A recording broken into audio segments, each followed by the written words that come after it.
andBeyond in Ngala in South Africa. I love getting questions from viewers about all the small things within the environment and how it all is integrated with one another. If you want to ask me any questions, please simply register with the WildEarth website, head across to the Live Safari page and then post your questions there. I'm looking forward to chatting to you on my next WildEarth drive.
This program features live coverage of an African safari and may include animal kills and carcasses. Viewer discretion is advised.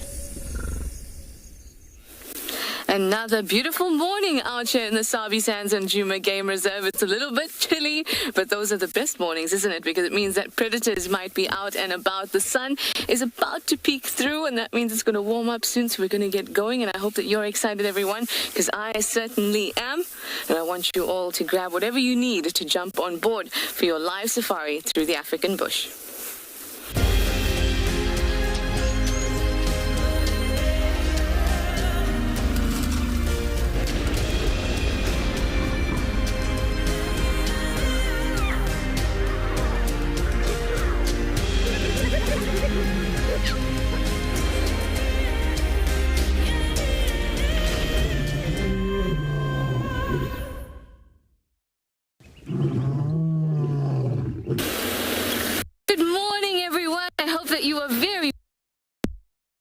I've got Davi on camera,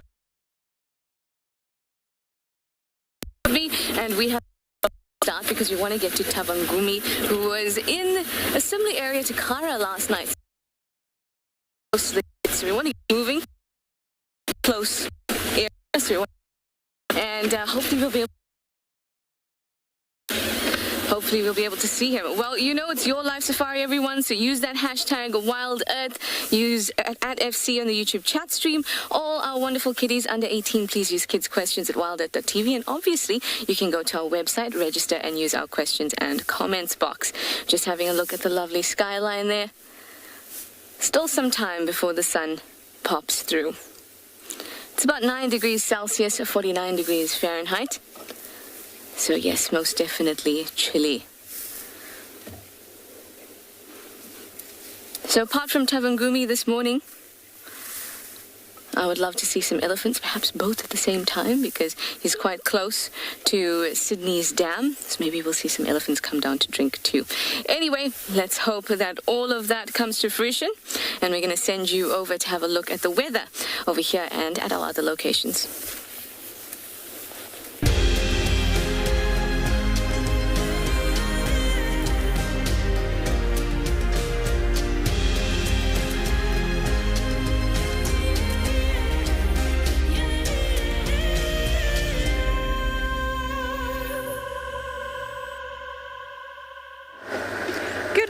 Good morning, everyone. It's a chilly one. I'm pretending that I'm not cold. My name is Lauren. I do have Daza on camera, and we're pretty frozen right now, but hopefully we are going to warm up soon. We're going to continue bumbling. I want to make my way south this morning, but of course I must update you on last night, if you were watching. I don't believe the Talamatis made a successful hunt. Now, there'll be lots of reasons for that. We left afterwards. Lots of other people wanted to come in, but the buffalo herd were upset. They were not happy. So the calves will immediately be herded into the middle, and everyone was on alert. That's also dangerous for the lions. They crossed into Simbambili, we believe, which is really far from where we were. I'm quite shocked at how far they followed the buffalo. These animals can travel great distances. So I don't know if they made a kill over that side. That's on the Western Channel, so I'm not sure. But we will try and find out for you. But it was a very, very intense, incredible sighting to just see it all play out in front of your vehicle. And the lions didn't just jump. They didn't just go for it because it's not safe. They can risk dying. So they want to wait until that perfect moment, but that perfect moment obviously never came. So that's my update from last night. Come on, fingers, you can do this. But my plans for today are just to bumble. Literally just bumble, see what's happening. Tavangumi is on a kill, but he seems to choose the trickiest signal spots for us. So I really hope that Trishala does get signal at that side. And we're heading south, possibly check up on Tandy, Maribs, and the Wig family. I think I'm going to go back when it gets a little bit warmer, not right now, and the sun is fully up, so we've got the delicious golden light. I think we're going to head to the Wig family, head to their house. Mrs. Wig will probably think, oh goodness, these strange people are back, and they're going to just sit and stare at us for long periods of time. And yes, we will. We absolutely will. Spending time with them yesterday was wonderful, and it made me realise I actually know a lot about spotted eagles. Jackson, you're keen to see Batilda. Okay, you gave me an order. I will do that. I will head there. We're heading south anyway. Just for you, we're going to go and see Batilda. I happen to really want to see her as well. But you are welcome to give us orders. Don't make them too difficult. Wild dogs, pangolin, aardvarks, things like that are really not going to happen easily. But if you want to see something that's doable, let us know. But Batilda is definitely doable, so we shall head there. I've been checking the African hawk eagle nest every single day, and they're not there. So I don't know if they've just decided this nest is not the one they want to use, or if they're just not ready to start nesting yet, or if my timing is off. But I do keep checking every single day. Look at this little pan. This is on pangolin track. And I must say there's still a substantial amount of water in this pan. I would have guessed that this pan would have been dried out by now, and it's not.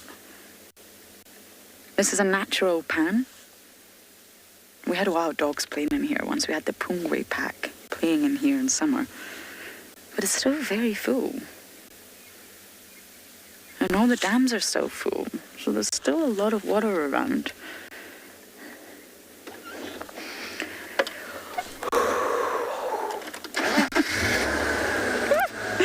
It's cold. But it keeps you nice and awake, so that's a good thing.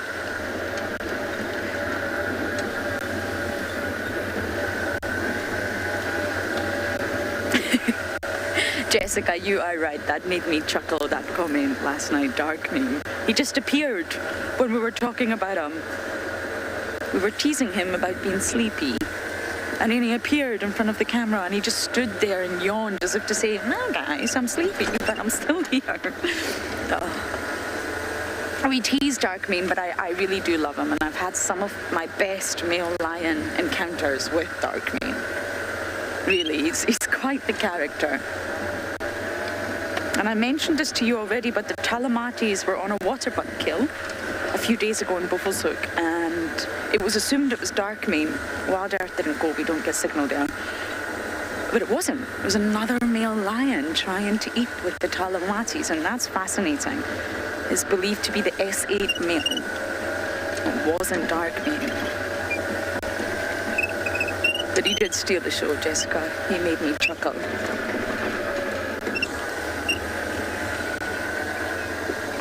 Just going to quickly check the ground here to see if there's been any movement. Nada. Another update I believe I may have forgotten to give you because it was very action-packed yesterday. I went to hyena den number 3. No signs of fresh tracks, adult or cub, no urine patches. Even the smell, I'm very sensitive in my nose and I couldn't smell that yummy aroma of hyenas inside the den. I don't think they're there. Now, we have said this before, but between Trishala and myself, we have been checking every single day. No signs of anybody. I think they've moved. It's only Navella and Intima's son that would be in the den. But there's not one fresh track. That tells me that they have indeed moved to another den. And I wonder if it's a little Gowrie one, and that's why everyone's talking about the little Gowrie Misi carrier. We can't traverse little Gowrie, I'm afraid. But that's okay. I'm sure they'll come back. Okay, I'm gonna try and warm up a little bit here. My lips are starting to freeze. Bumble on and see what else we can find.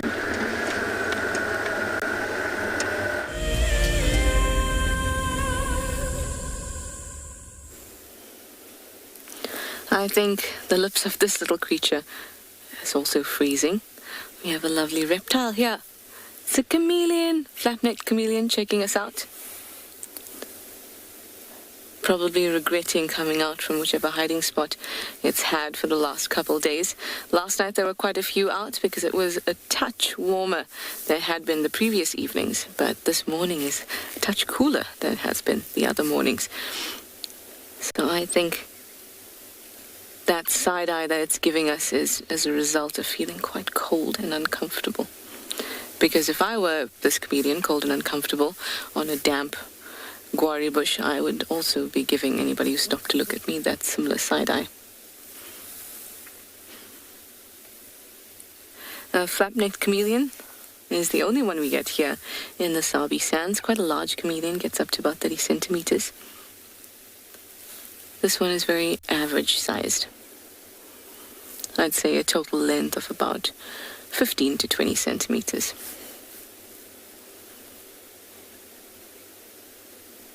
And it's called a flap-necked chameleon because they can kind of puff up their neck. And it looks a little like a concertina. When they puff it up, it's folded. So you can see the color between the folds, which is usually quite bright. Because when they are puffing up that area, it's to either make themselves appear larger, like they would want to if they're feeling threatened, or they want to be aggressive, say, to another chameleon coming along because they are territorial. Or sometimes they might also puff it up with a dark color in order to warm up once the sun comes out. But that's when it's really, really cold. But we don't see it ordinarily when it's just relaxed like this. Even sometimes when it's moving through the branches, you might see it puff up its neck. And that would just be a defense before anything has happened, just to make sure that if anything does come along, it's ready.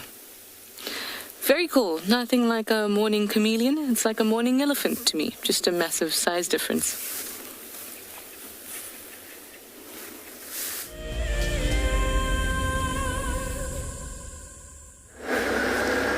I've changed my plan already. This is what happens when you have a plan. We're in the Mulwati now.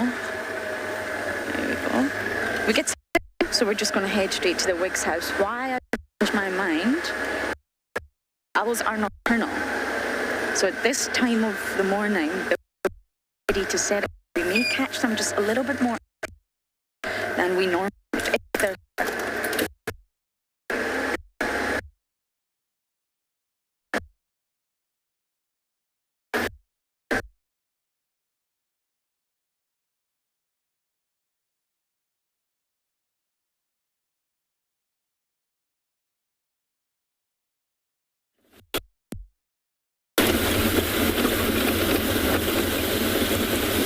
Sorry about that, guys. I'm sure we'll get Lauren back very, very soon. Let's have a nice look at the sun, actually. It's finally starting to pop out. Give it a wipe. Thank you, Davi. Davi just giving the screen a wipe. Nothing's happened. Isn't that lovely? Here are the lines.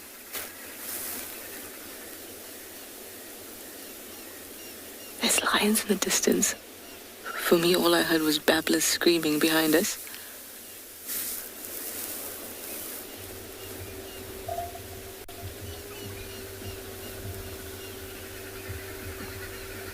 Really nice to listen to all the morning sounds, so let's take a moment and do that.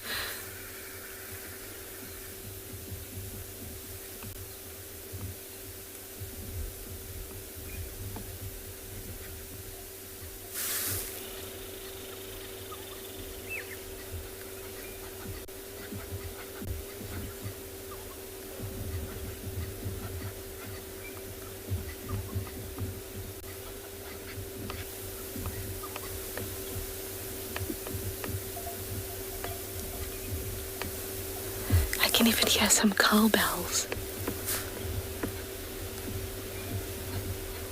There are lots and lots of villages outside of the Sabi sands with lots of cattle. You'll often hear cowbells close to the gate or on the western side of Simbambili.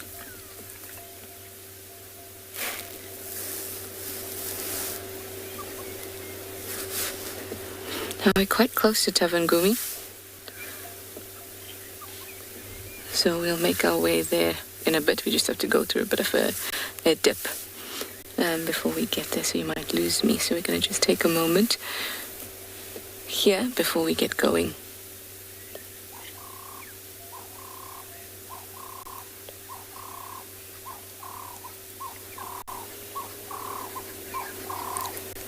Cape Turtle Dove.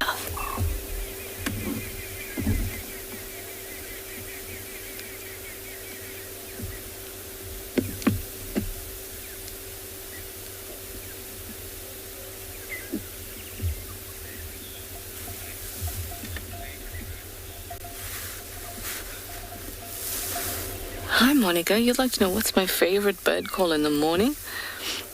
It's not specific to the morning, but I love the call of a black-collared barbet and a southern boo-boo.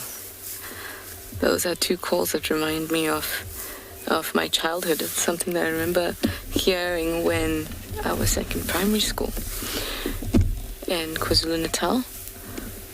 And I didn't know what they were, what was making that sound, and it just reminds me of being very little and all my family around and stuff like that. We'd hear those birds very often. When I finally learned what it was, I had such an aha moment.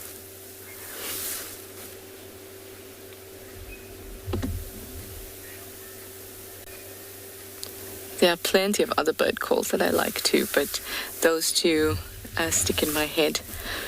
Obviously, fish eagle is an amazing call.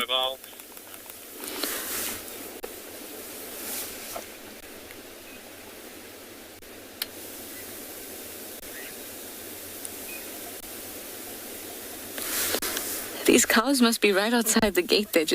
I can hear them so well.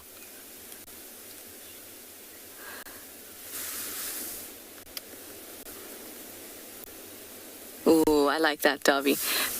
When the light kind of seeps through the bush and it's still the soft winter light, it is so, so beautiful. It kind of just outlines every little leaf, every blade of grass.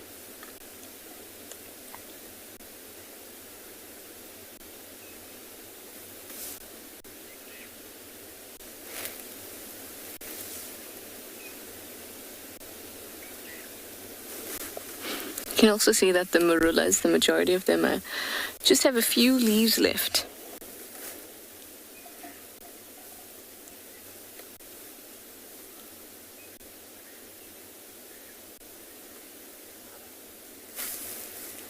They're all closing up their resources, engaging all their abscission layers to make sure they can drop their leaves and hunker down for the dry, cold season.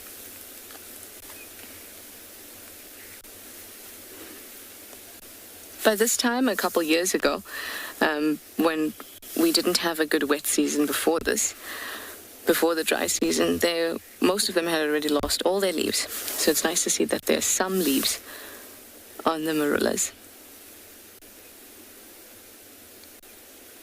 That means that they'll still be investing in some photosynthesizing during this time, which is obviously helpful, although they would have had enough sugars already stored from a good wet season to keep them going through the winter.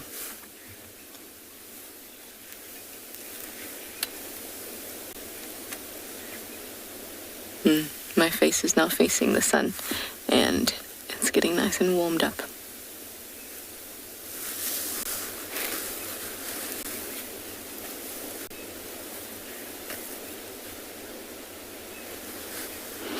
So we're going to get moving now to Tavungumi, and hopefully he'll still be in that area and we'll be able to find him.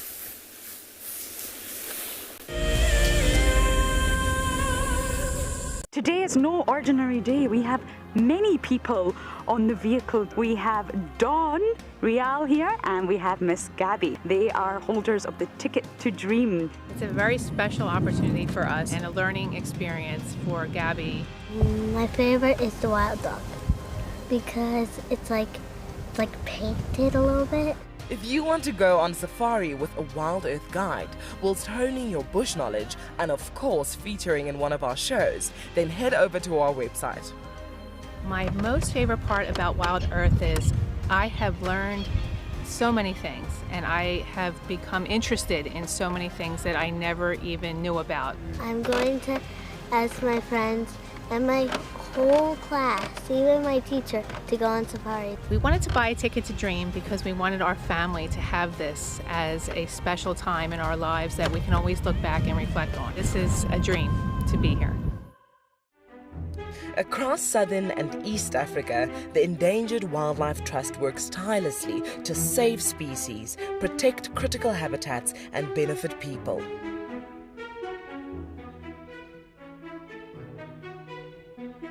Join the EWT in returning wildlife to the wild.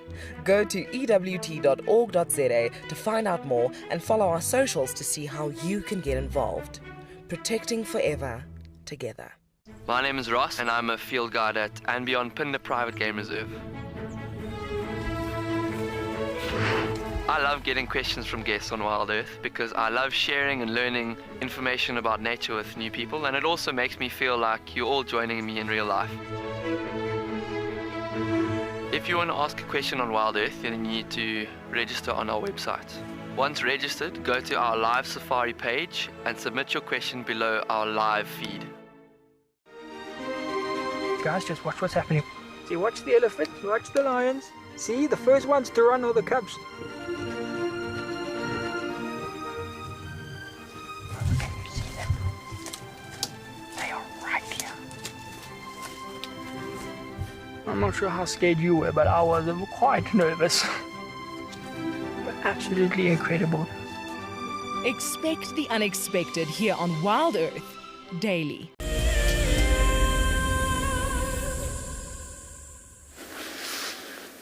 Our owl plan did not go to plan. Apologies about that. It's a tricky spot and signal is just, I don't understand it. But this plan has worked. Jacqueline, I think it was you that wanted Matilda. Here she is. You can just see the golden light ever so softly hitting her face. And that fluffy, fluffy head. I'm not sure fluffy's the right word to describe feathers, but it looks fluffy to me. Generally speaking, juvenile or immature birds look fluffier. When you look at them, you just think, oh, that's not an adult. Obviously, in battle ears, it's very obvious it's not the adult. But in some birds, they've got the same plumage as the adults, but you can just tell they're just fluffier. Just like hyenas, they look naturally younger. Good morning, Matilda.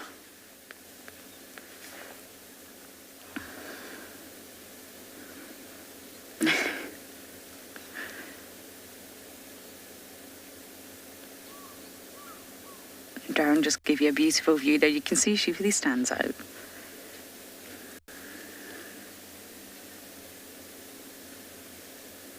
In the same area, not on the tree with the nest, but in the exact same area. I don't really think she leaves this vicinity just yet, but she's soaring high. And again, we really don't know if it's a male or female, so I just use the gender terms interchangeably. Sometimes I say he, sometimes I say she.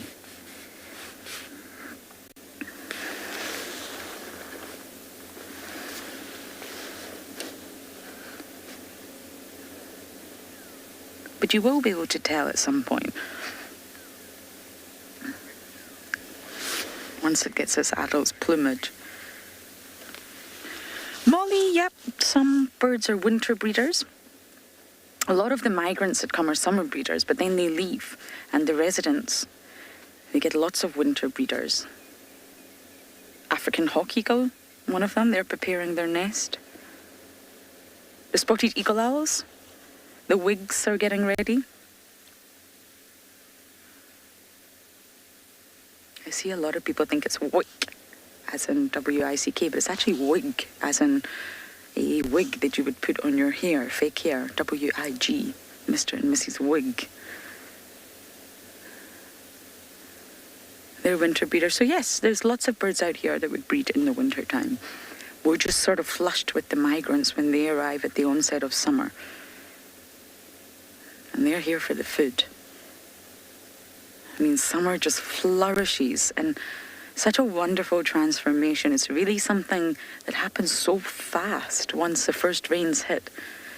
Once you get the first rains, it's not the most fun to drive in. It's wet, it's grey, it's overcast. But once those first rains are out the way and the sun shines through, summer is just glorious. And it doesn't take long for the landscape to transform. And it doesn't take long for all the insects to just appear. The diversity of insects is indescribable. And of course, that's why most of the migrants come here. And they leave with the onset of autumn, really. Not that we have much of an autumn here.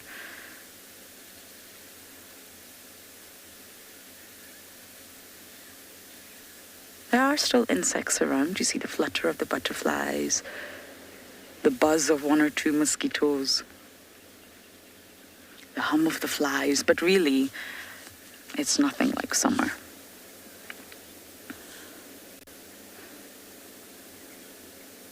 I do miss that. I do miss summer, but I'm also enjoying the change that winters bring in.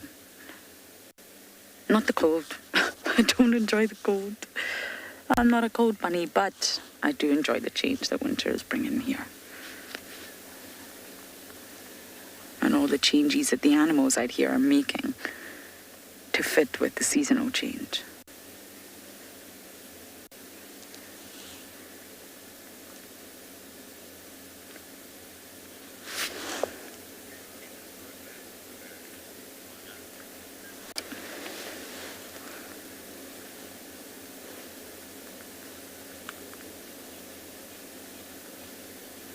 Alana, you're asking, do feathers grow back if they had fallen out? Yes, generally they do. And a lot of birds molt, which means they get rid of an entire set of feathers, but not all at once, so that it's bare.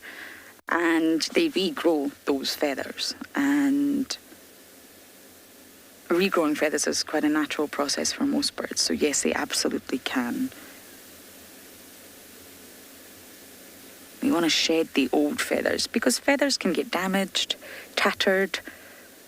If you've ever picked up an old feather on the ground, you'll see that sometimes it can look really dirty and it no longer looks rigid and sturdy, and it's maybe not sort of doing its function so well, because not all feathers are equal. You get different types of feathers. And that's why a lot of birds will shed those old feathers, get rid of them, and over a long period of time, it's not quick, they will start to regrow fresh, new feathers. Because at the end of the day, if a bird can't fly, then it's not really a bird.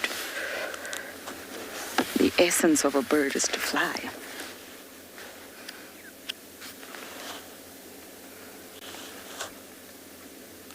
Of course, if some birds get their wing damaged, then they can't fly, but really, the essence of the birds are to be able to get your body into the air.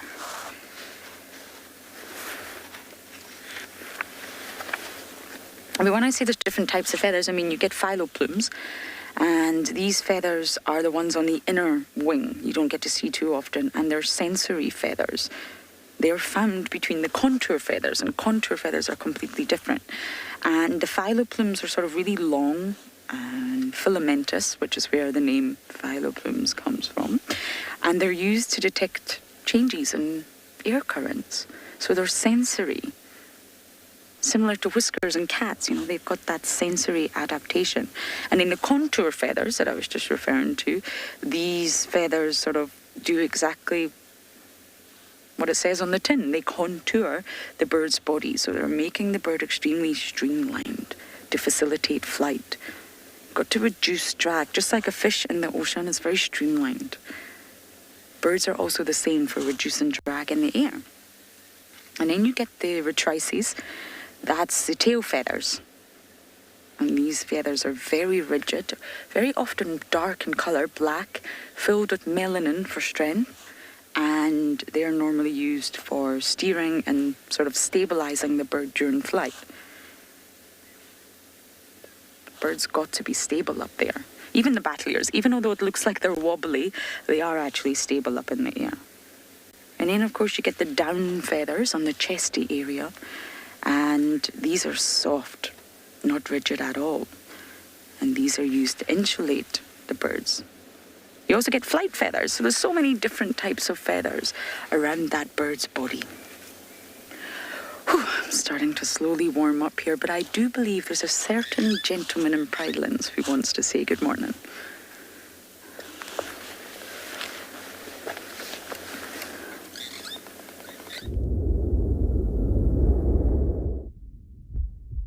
Lauren, I'm glad you are warming up. We are still freezing cold here. But good morning, everyone, from chilly Pridelands Conservancy. My name is Mike Anderson, behind the camera is Craig, and we are at Ndlovu Dam here, right by the eco training camp, where last night a lioness walked straight past our camp. It was, well, I didn't know anything about it until we checked this morning and found tracks right outside our tent. Craig and I went and saw tracks just now, and they are heading in an easterly direction, so directly towards the sunrise. Unfortunately, down there it's not a great signal area, but we also heard a male lion calling, really roaring his heart out, walking probably along the northern edge of the dam there, and then seeming to head north. We could hear some impala's alarm calling up there, so we're hoping that this morning we can maybe do a bit of searching and find at least the tracks and signs of that male lion. We had tracks of the female, and maybe if he was calling so much and now he stopped calling, he might have gone to settle somewhere in the sun on top of a ridge where he can maybe get a good view of the area, maybe think about his next moves. But that's our plan this morning, is to head somewhere up on the northern side of this dam. Our tracking partner Morris is also out and about, and I'm sure that he heard that lion calling until late this morning, maybe about 5:30. Justin, if we run into a lion, well, we shouldn't be running for a start. That's one of the protocols. We never run when we're in the bush. If we should encounter this lion, well, we're normally quite alert and we'll be able to hear its warnings. Now, animals are predictable, I find, in general senses. They will usually warn us to say, hey, people, I am lying here or I'm hiding here. You don't know I'm here. Please don't come closer, and there'll be a growl. Now, we must just stop and wait and identify where this lion is or this animal is. And then if it gives us another growl, or even if it doesn't, we just slowly back away, just like this, keeping our eyes on the lion, showing it that we don't want to cause any trouble. And generally speaking, at this point, the animal will calm down, realizing that we have heeded its warning. Should we continue to walk forward towards the lion, then of course, it's not going to like it and it will give us more warnings, culminating probably in what we call a warning charge. And if we get to that point, we've really misread all the signs and we've failed in our duty as ethical guides to not disturb an animal. But yeah, it's quite normal that we get to an area where we find the tracks heading into a thicket or something like that. And then we would just say, okay, that's close enough. We're probably going to disturb this lion. He's probably in there somewhere. But we'll keep you updated as we venture out into the bushveld.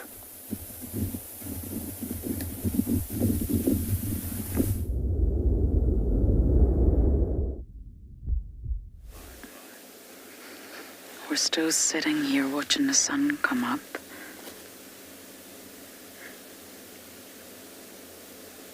I was just listening to an update on the radio there.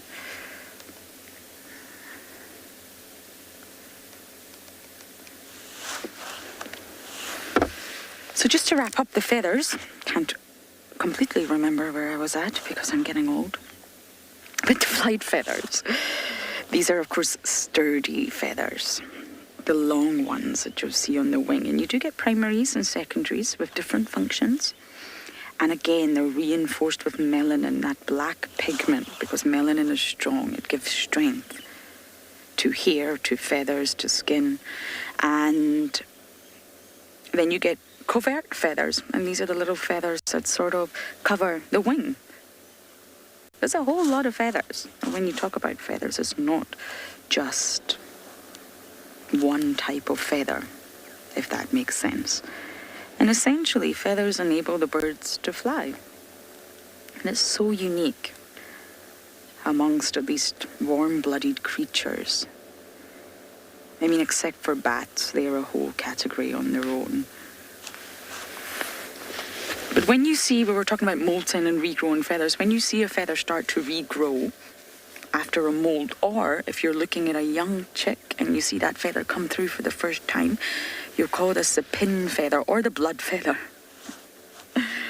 It's got two different names, and this is the sort of developing feather on a bird. So it's normally used for juveniles or immature birds when that feather is starting to develop.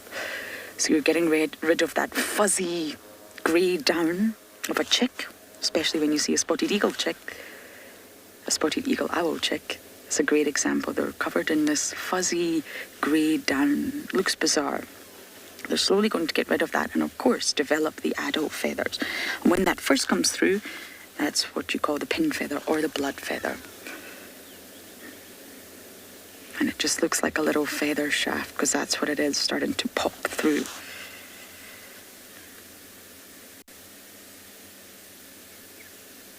And every time a feather's dropped, a new one will come through, that follicle. Just like hair. We lose hair all the time. Sometimes I'm really shocked at the amount of hair that comes out of my head when I brush my hair. And I think, oh, am I losing my hair? But I just seem to shed a lot of hair. And of course, it grows back.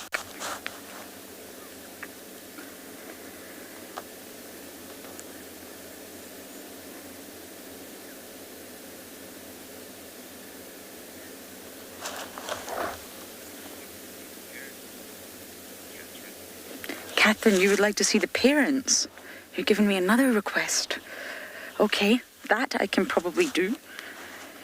They're normally around. That we can probably do. We're in the sort of southeastern corner of the reserve, and normally you do find Mom and Dad are not too far away.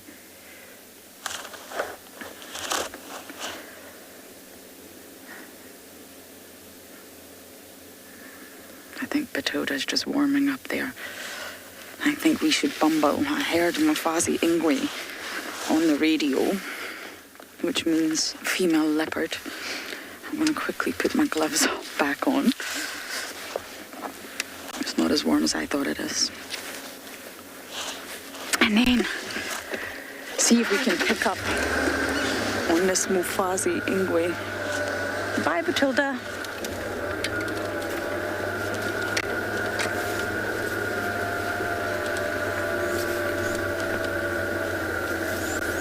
Our eastern channel doesn't work so well, so we tend to have to get into the area where there's good reception before we can really pick up on what they're saying in the eastern channel.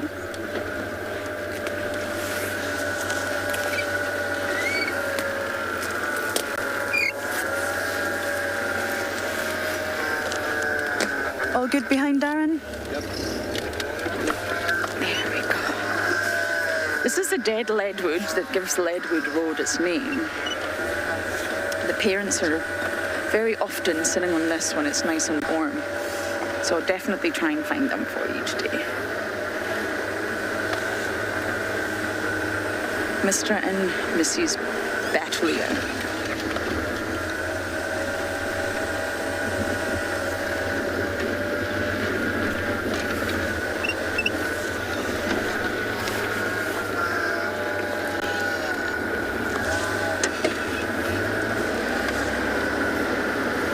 There's a flight going overhead, everyone, in case you can hear it.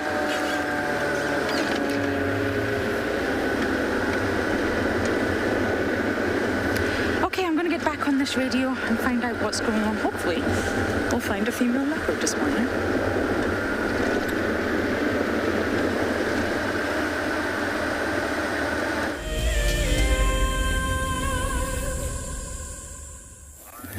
So as we said, we were going to try and look for this lion, and we found some tracks. Literally went a few steps. I don't know if you can see easily. There's some toes just over here. Okay, and there's a little bit of a light patch here, or a smooth patch. That's one. And then there's another track just over here. 1, 2, 3, 4 toes. The fourth toe is hidden. And again, a smooth patch just over here. Okay, so this lion was moving in that direction. And this looks like quite big tracks. It looks like it moved along this dam wall here. And as we left the camp this morning, we were hearing this lion roaring, and it sounded very close. And we said, could it possibly be on the dam wall? And we shone our torches, but we couldn't really see it. Now, I suspect that it probably was here. The wind is blowing quite steadily, towards us, away from the camp, which would make the call sound a bit further than it actually was. So it's quite possible that about half an hour ago, this male lion was sitting right here. It wouldn't have been a female, because she wouldn't have been roaring just like that. I suspect it was a male lion. And it might be possible that he's actually looking for her, or something like that, because we saw the lioness tracks. In fact, they lie down here for a little bit, because I think that's where his paws were. If I move over, you can see all of this stuff here is where its tail was lying and swishing in the sand. Even here, it looks like it was resting one of its feet or its legs. There's more over here as you look down, where a tail was sitting here, maybe even more than one lion. Maybe it was a lion, the male and the female, I don't know. There's some impalas alarming at the moment. Not aggressively, but every now and then. We can't see them clearly, but we can hear them just up there amongst the trees. So perhaps they can see this lion, or at least smell the lion, and they're a bit nervous about it. So we're going to go and try and head up in that direction and see if we can spot one of these cats hiding in the bushes somewhere around there. Wouldn't that be exciting? Wish us luck. We're going to try our best to see if we can find the king of the beasts.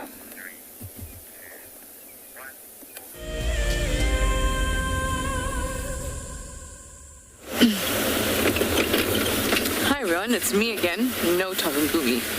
Sorry. We did see him, but he went into an area that's very difficult to broadcast from. But hopefully, and his kill was almost finished pretty much. He just had a couple hooves and some skin that he was dragging around.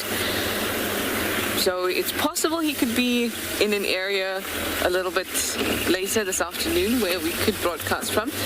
Even later this morning, and we'll keep an ear out for that. If anyone else manages to find him. Just keep our hopes up for them. But it was nice to see him. Sorry. So we're pretty much going to be in the north this morning.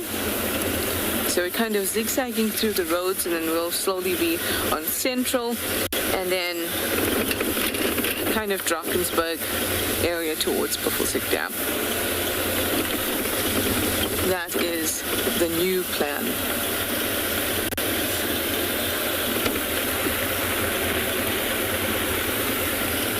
I haven't picked up any other tracks apart from Tavangumi's that were going straight to where he was. So we're going to keep our heads down as well and look for as much as we can. It's a shame that we're not seeing too many insects anymore, obvious reasons. It's winter. There's certain strategies you've got to use to survive the winter. You can not be alive for that period. Some insects have, in fact most of them, very short life cycles that include them not being alive for the winter. Or you could be an egg for the winter.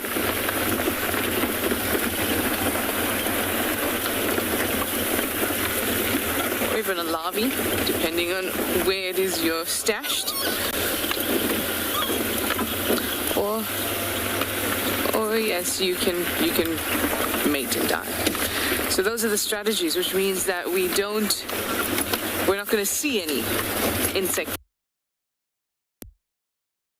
time, or not very many, although you will be able to see jewel beetles. Sometimes you'll get jewel beetles at this time. And you might see quite a few manted egg cases, or utikas. All of which I will keep my eyes open for.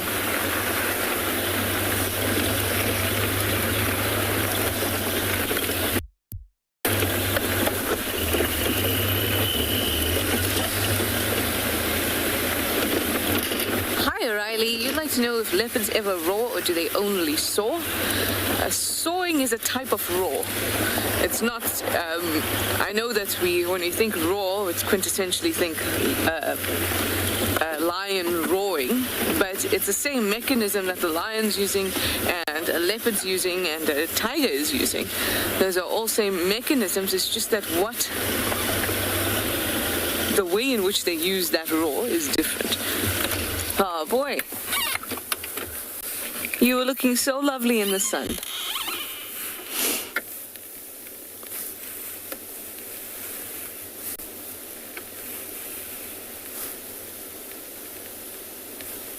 He's looking extra fluffy today because of the coolness.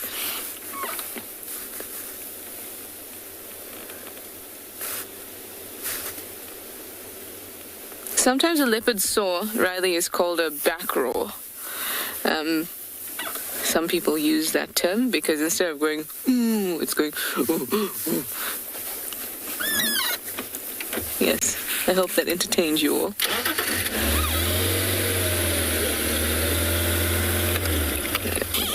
Oh, look at you, such a beauty.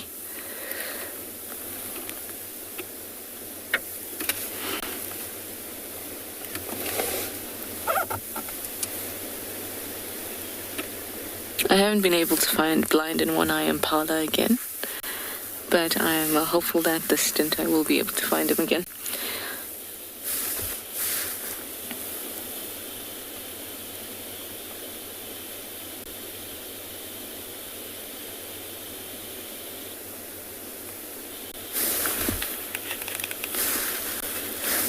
It's cool how we did a little scan there, ears pointing forward.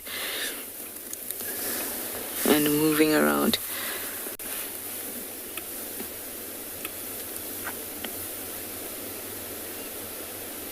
Alright, let's get going and see what else we can find. I think I'm going to stop by Gallagher Pan because we're on Gallagher Shortcut.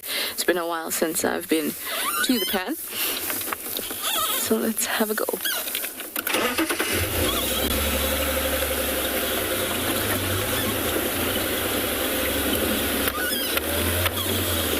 Darcy, you're asking if there's any updates on Tingana. No, but I was just thinking about him.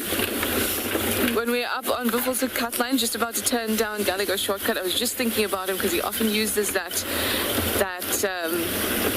cut line. He walks over it between the Buffelshoek signboard and Gallagher Shortcut. So I was looking for tracks for him, and I didn't see any, obviously. But other than that, I don't have an update on Tingana if anyone's seen him or anything like that. You can maybe ask Lauren because she was here the last week and a bit, almost 2 weeks now. So she might have heard something on the radio the last couple days when I wasn't sure.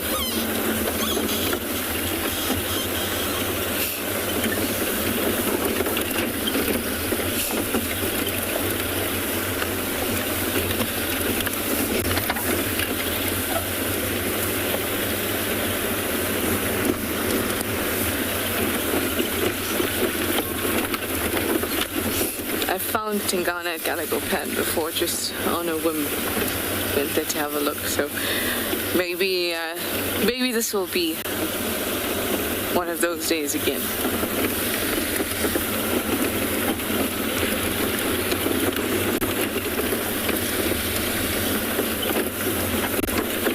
He's in constant stealth mode these days because you don't hear him roar or see him doing territorial saw or see him doing territorial patrols, you know, to be predictable in his movements. So he's in constant stealth mode. It's just a matter of finding tracks and moving with them and hoping that it's Tingana's or just bumping him. Anyway, I'll let you know if I find him here at the pan, but Lauren is at a much bigger pan, otherwise known as Chipper Dam.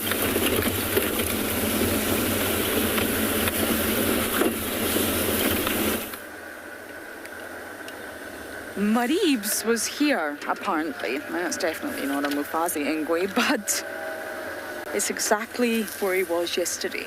These young male leopards are very, very predictable in their movement. So we've just sort of come behind Chitwa Dam just to see if we can find them mobile. And then we will go back to the dam, spend a little bit of time there in case they pop up. That's exactly what happened yesterday. But he's here somewhere for sure. There's a really nice drainage behind Chitwa Dam. And Shasha used to use that almost every day as well. So it's very popular with the young leopards, the young male leopards.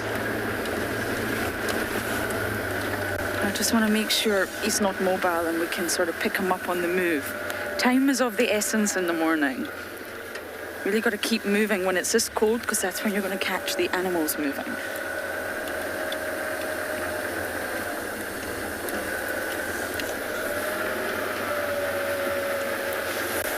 No tracks. He's probably in that drainage. But we'll do a little look and see.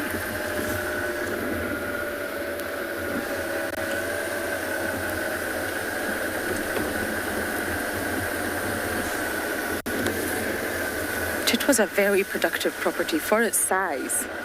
It's really small, so much smaller than Djuma. And it's very productive. A lot happens on this property.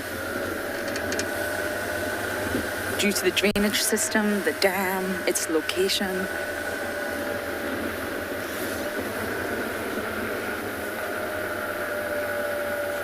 Now I think he's down there, but instead of bashing, we're going to loop round.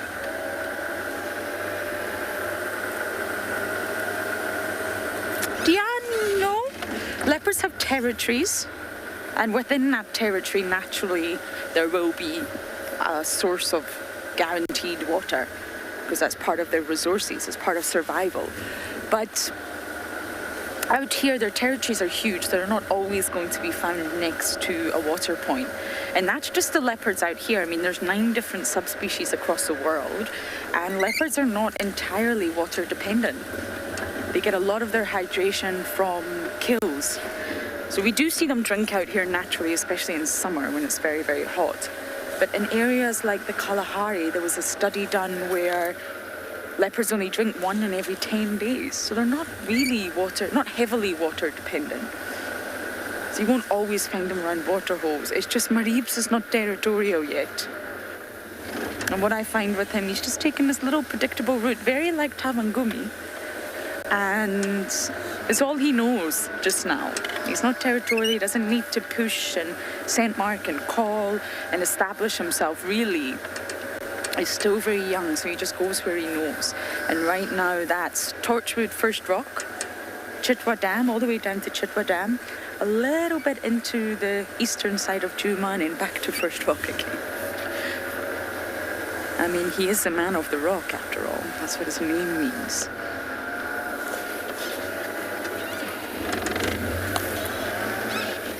Oh, I just stalled in the soft sand. Fabulous, Lauren. Too busy looking at tracks and not paying attention. Now, if Darren just shows you in here, it's a really nice drainage system. It's dry, but it leads all the way to Chitwa Dam. I can't access Chitwa Dam because of the wall, but it's a beautiful drainage system. And most of the time, well, about a month ago, Shasha was in here every single day. And I think Maribs is now in here. It's really stunning. And if you were to sort of follow it through, it would take you to Chitwa Dam Wall. So let's do another loop, Darren, just in case. I don't believe Tandy's been spotted this morning, but Maribs has. Okay, as I search for my beautiful male leopard, please do wish us lots of luck that we get our spots today.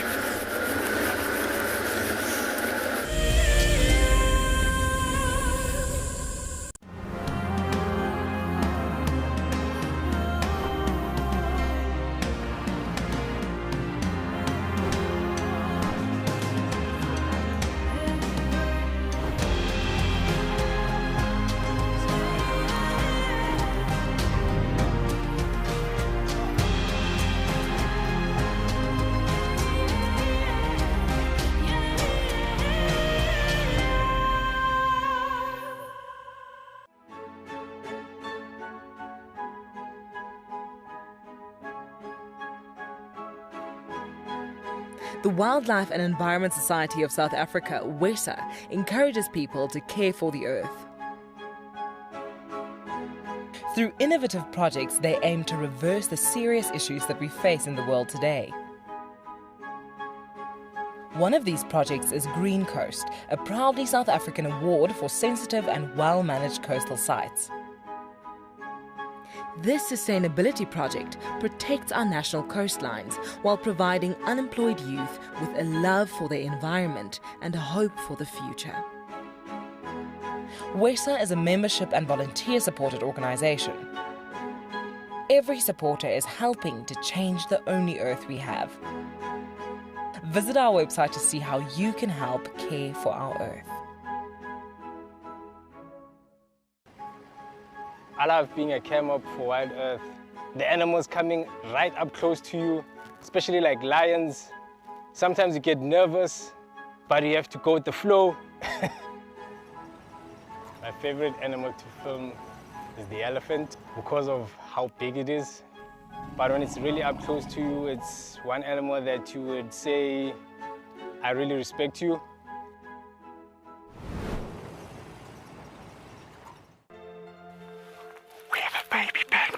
Baby pangolin.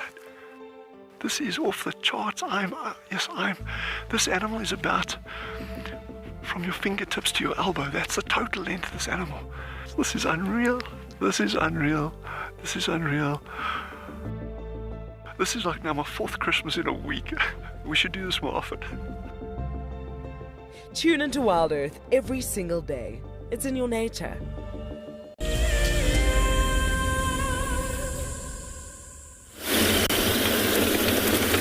So we are on Western quarantine, just doing a bit of a loop. Was hoping I'd see the jackal again, but it doesn't seem to be around. I haven't checked on Sandy Patch, not there. So we're going to keep on our mission and head to Central Road. We're going to cross Viatella Dam on our way there. While we make our way there, I'd like to tell you something. For all budding scientists out there, and just for people who want to make sure that what they learn is fair and has some reasonable amount of critical thinking that's gone into it, and perhaps peer review. So let me tell you the story. I have been, for the last couple days, taken for a ride. Not in the swindle sense, but in the sense that I thought I was reading information that was credible and then it was not. And somehow it feels very offensive as a scientist to read that kind of thing and then suddenly realize something is off about this information. Everything's starting off really great and something is off about it. And so anyway, I was reading recently about the different jaw structure, teeth structure, musculature, and digestive systems of different diets in animals, so omnivores, herbivores, and carnivores. So often when I read about this kind of thing, it takes a lot of... There's not a simple comparison that you can find, especially one not one that's peer-reviewed and stuff like that. It's just maybe a paper on the GI tract of carnivores and then one on herbivores, and then you do your own comparison, right? So anyway, I've been finding those very neatly put together, comparisons of those three, very neatly put together, and in the format of scientific papers. So, yes, I found it odd, but I also found it very convenient that somebody went and did this, so I ended up reading quite a few of these. So the first time I read one of them, I realized something was off. But only right at the end, because the majority of the information seemed correct, but something was just a little bit twisted about it, or rather a bit skewed. And then at the end, I realized, no, this is totally biased paper. What is going on here? So then I Googled the author and things like that, and then found out that they belong to certain organizations, extreme organizations that promote certain types of eating. And while I can appreciate that everybody has a different way of living, I don't appreciate the bias being put into a scientific paper format and being presented as fact. So anyway, I was highly affected, we guys. Then I decided, okay, well, I'm going to exclude that from my research, and then I'm going to start looking elsewhere. And it happened to me another 2 times. Although another time as a scientific paper, the second time as somebody who presented themselves as a doctor and gave information that was so easily, you could so easily check on your own and find out that that's not the case. But it's a great example of how when there is a bias, biases come in all shapes and forms, right? We're all biased about something. The difference is that you don't want to present that bias as a fact, and there's so much out there. And I think that I'm very, very thorough when it comes to what I read and figuring out if this is sound or not. And I got caught out. So just not a word of warning, but for those of you who want to pursue science and want to make sure that the information that you get is correct, it's important to not just believe things offhand and to have a state of critical thinking when approaching information, because it seems that the whole world of information has taken on this face that I don't recognize anymore. A face of trying to convince other people of a way of thinking. And it kind of feels like I'm being hoodwinked, you know. But imagine if you just read that article and you didn't feel that, you know, you didn't feel today like going and checking out who the author is or whatever. You would believe that, and that's frustrating because lots of people form opinions based on that and think that it is sound. Anyway, that's my little rant. Be careful what you read and always make sure that you check out that there's some foundation in science. And also, it's also good to check what affiliations authors have. And especially when extreme words are used when reading things, it's almost that's a good red flag, because majority of the time it's very difficult to say in biology or any other science that all the time this happens, every single time this happens, or this never happens, because there's always a possibility, and there most certainly is always an exception. So always look out for language like that. Okay, my rant is over, everyone. I felt very, I don't know, intruded upon somehow. So now we're going to cross the damn wall. I think this is a giraffe you might have seen with Lauren. Let's have a quick look, see if it is the same one.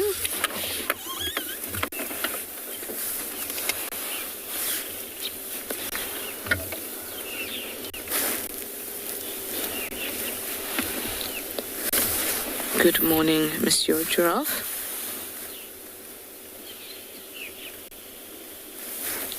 You can see he's nice and dark. He looks a little bit unsure of himself.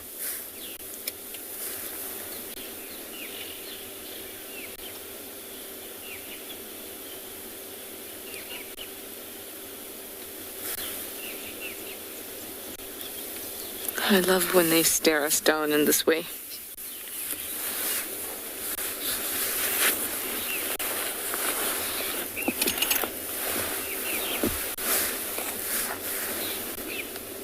We're friendly, I promise. You can come through. Maybe have a drink if you want.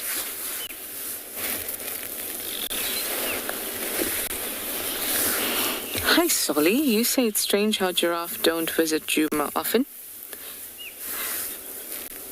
I suppose we go through phases at times. Remember there was a time when you saw tons of giraffe.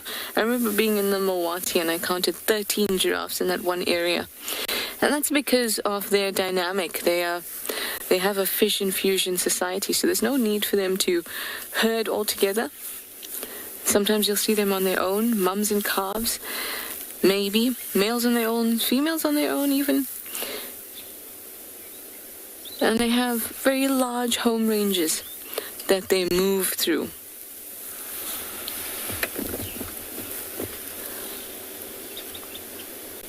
So it's difficult to say that these giraffes call Djuma home or call Chitwa home because they move so much.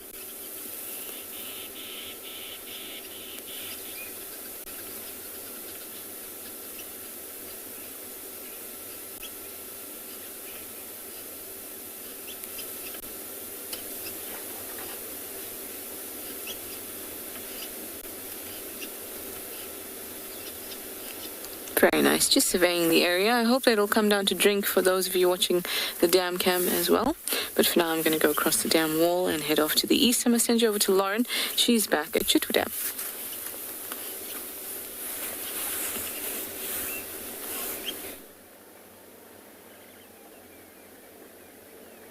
Are you calling surprise?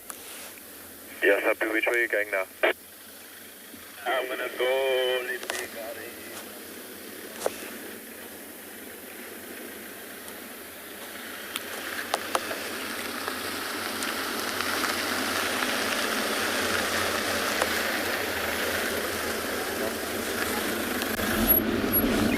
Oh, we're live. That's not good news. Once again. I didn't get that. Jared, can you talk for me?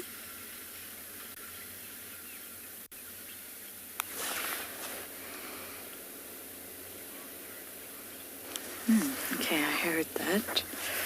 Chitwa's a tricky one for comms, which is not ideal, but we're sitting patiently at the dam. It's absolutely stunning. The mist has lifted. The sun's becoming quite harsh. Just getting active. That's the birds wakening up now, advertising themselves. Hey guys, I'm here. I survived the night. This is still my territory. I've not disappeared. That's what the calling's all about. Ladies, I'm still here. But since it's such a beautiful scene in front of us, I just thought, let's just sit and all take a moment and watch the beauty of Chitwa Dam.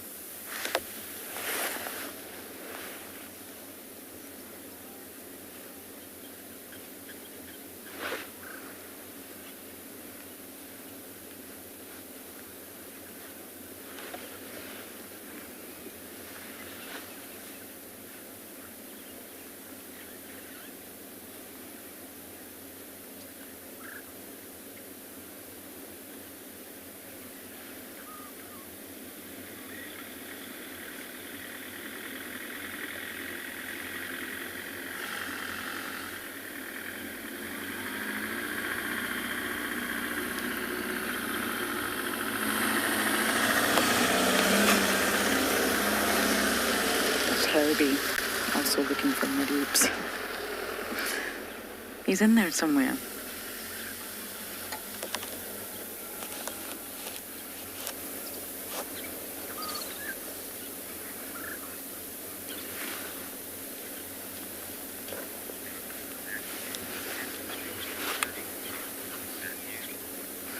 Matthew, you're seeing absolutely stunning view. I know.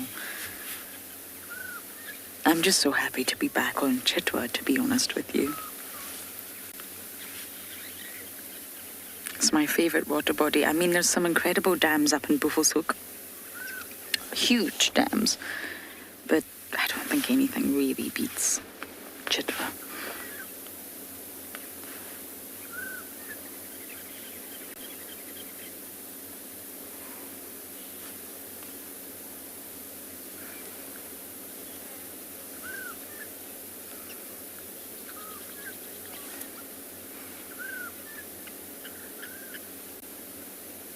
Going back to the birds calling, being able to recognize individuals of your own species is extremely important when it comes to maintaining and defending your little particular spot or your turf. You need to know who the enemy is. And it goes back to, there's no point in leopards being able to identify lions individually. They don't need to. They know the lion in general is the enemy. Leopards need to be able to identify other leopards. Birds need to be able to identify the same birds of their own species. And believe it or not, the hooded warblers that are said to weigh almost nothing, I think it's less than half an ounce, have unbelievable navigational skills. And those who actually survive their annual migration between the eastern US and Central America, not all survive, I'm afraid, that's quite a migration, actually return to the exact same tiny little patch of forest that they occupied the previous year. Then when they're there, they establish their little territory, their residence through song and active border patrols with tiny little patch that will sing, sing, sing, la la la la la, this is my patch, something like that. And of course they'll be very aggressive within their little territory. However, it was discovered that the males that are territorial and make this migration actually recognize their neighbors year to year. They know who their neighbors are on their territory. So just like I guess Tlalamba will know Shadula, she will know Tandy, it's a very similar thing, but for males.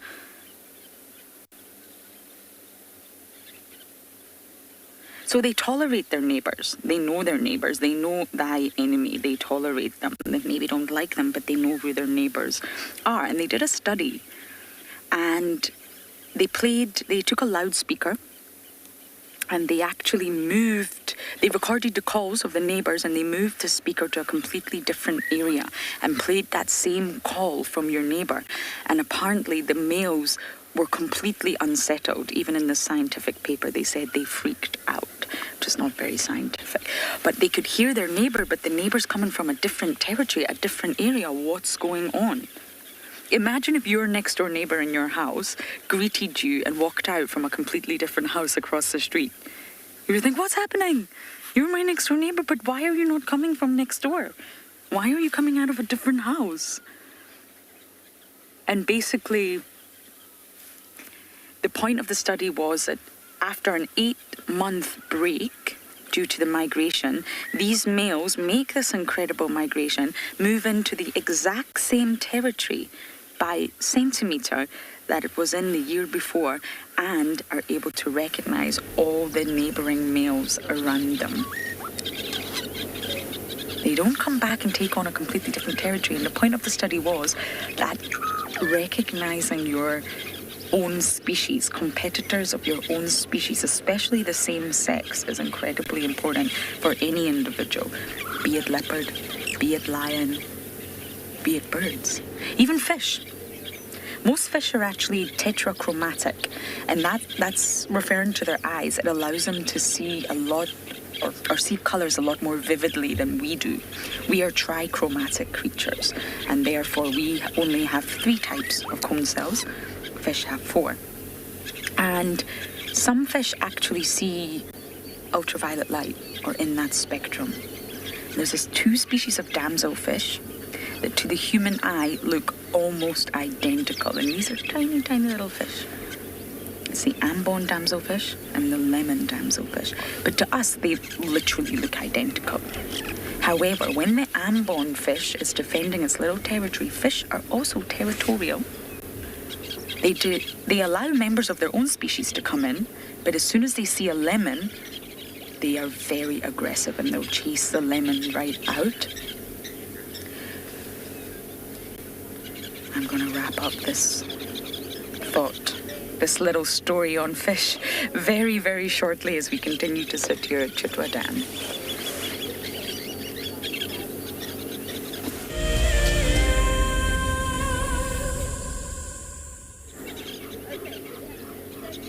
You are crossing west.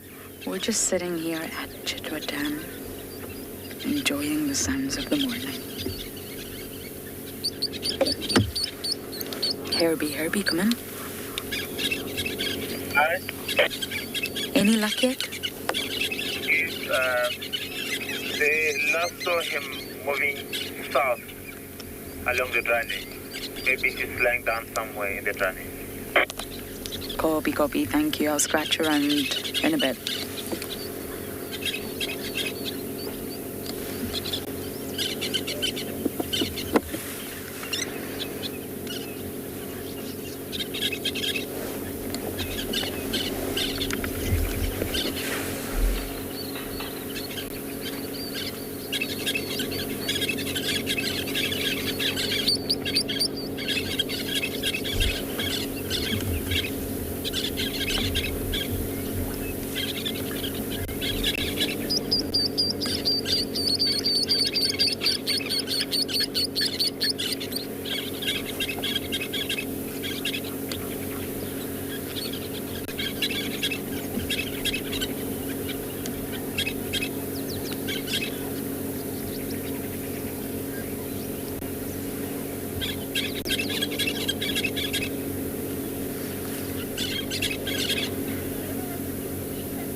Isn't it just perfect? Chitwa Dam, my favourite way to spend the morning.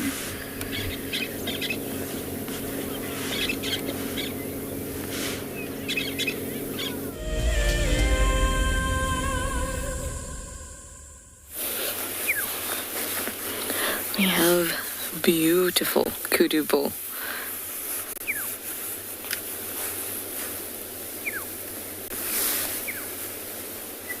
Interestingly, he looks quite cautious.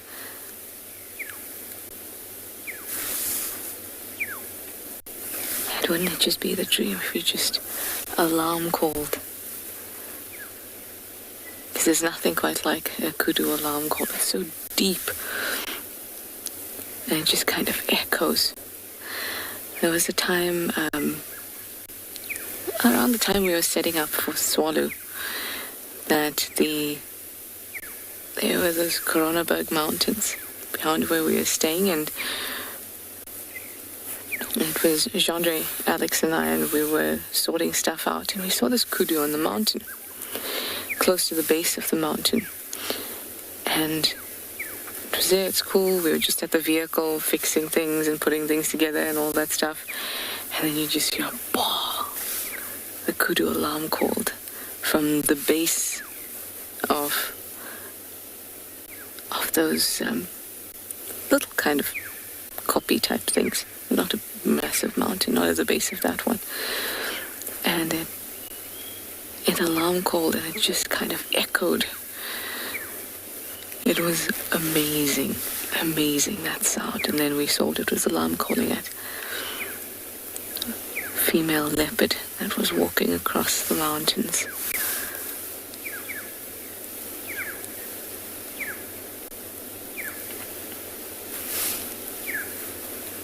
You'll be able to hear the magpie strikes behind us. Then pew, pew, pew, pew.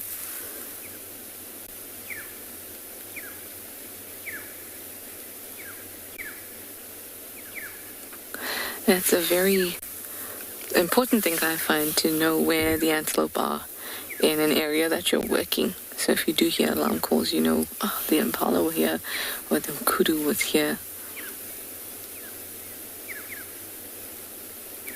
But he does seem very cautious, and I'm hoping this is a clue to us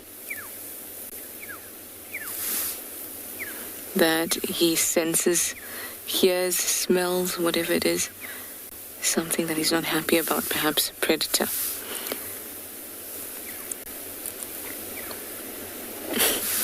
Always though, when the head is down, it's a good indication that they're relaxed a little bit. He's just popped it up again. Davi, I'll move forward just a touch so we can see him a little better.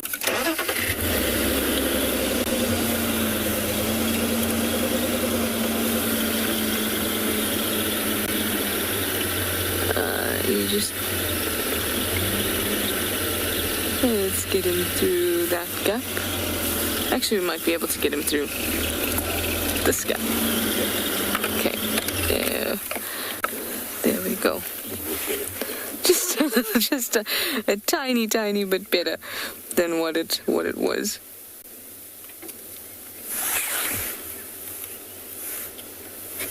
Hi, Liesel. Liesel would like to know if kudu. Let me put this softer. If a kudu is bigger than a waterbuck. So kudu is about 250 kgs, give or take. There's a lot of variation in their size, but on average, a male is about 250 kgs. A female is about quite substantially less than that, about 170 kgs or so. But a waterbuck is bigger. A male waterbuck can be about 270 kgs, and a female about 180 kgs or so. Those are all averages, so there is variation within that.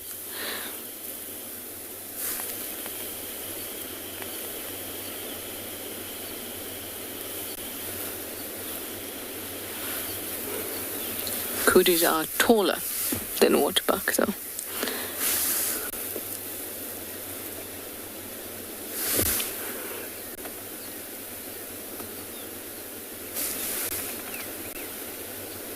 I'm really enjoying watching him because he is very careful about his movements, and he's kind of just walked in a little square almost.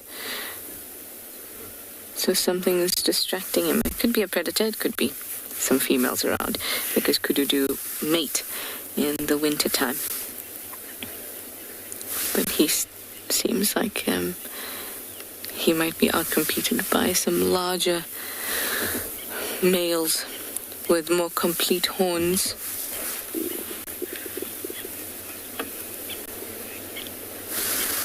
That's an interesting question. Hi, Blake. You'd like to know if I've ever seen different antelope species fighting one another. I haven't. But that's a really interesting thought.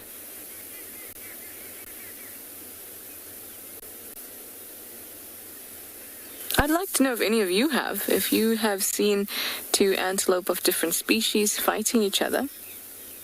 Won't you use that hashtag WildEarth or @FC in the YouTube chat stream, and then also go to our website and register, use our questions and comments box, and let me know.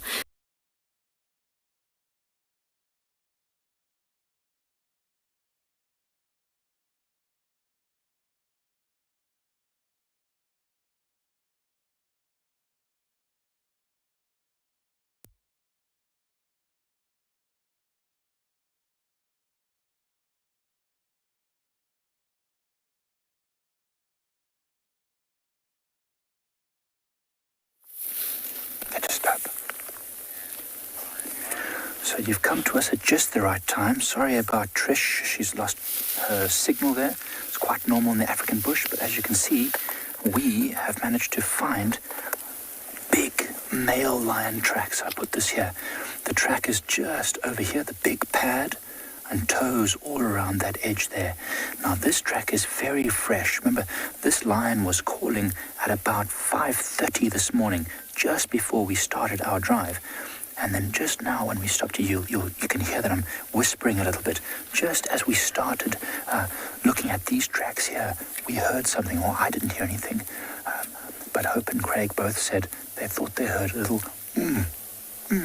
little contact call, very low, and that sounded very close to us. So I think this male lion is somewhere nearby where we are now. Now this track is going in that direction, down this road. So I'm hoping that we're going to be able to find this line somewhere heading down towards the drainage line that heads towards Ndlovu Dam.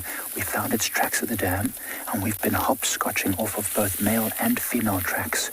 I think this male lion might have smelt this female. It might be Lagatha, the lioness that lives around here, and he might be trying to find out where she's gone. And you can see he's moving quite fast. There's a track here. There's another track, I can't see in this section, but there's another track here, and there's another track right there, just in there. So he's moving quite fast down this road. Now, at this time of year, it's quite normal that animals will use game paths because they're becoming very nice and clear. And of course, to lions, a road like this, or to this lion rather, a road like this just becomes a game path, a big game path that takes it easily from high places like where we are now to drainage lines, to dams, to different feeding areas, or hunting areas I should say, where an antelope might be feeding. This is really, really exciting. It's not often I get to track lions on foot here in Pride Lands. We see the tracks often, but normally it's just from the vehicle, and Morris would have found them and said, oh, the lion is here, and then we go and find them in the vehicle. But to be actually tracking on our own, using the skills, it makes me think what it might have been like to be a hunter-gatherer back in prehistoric times before we had modern methods and ways of hunting. We'd have to really be able to recognize tracks like this and know how fresh they are, where they're going, so that we can avoid getting into a conflict with this animal. But it's really, really exciting, so wish us luck. We're going to head down towards that drainage line and see if we can find this lion.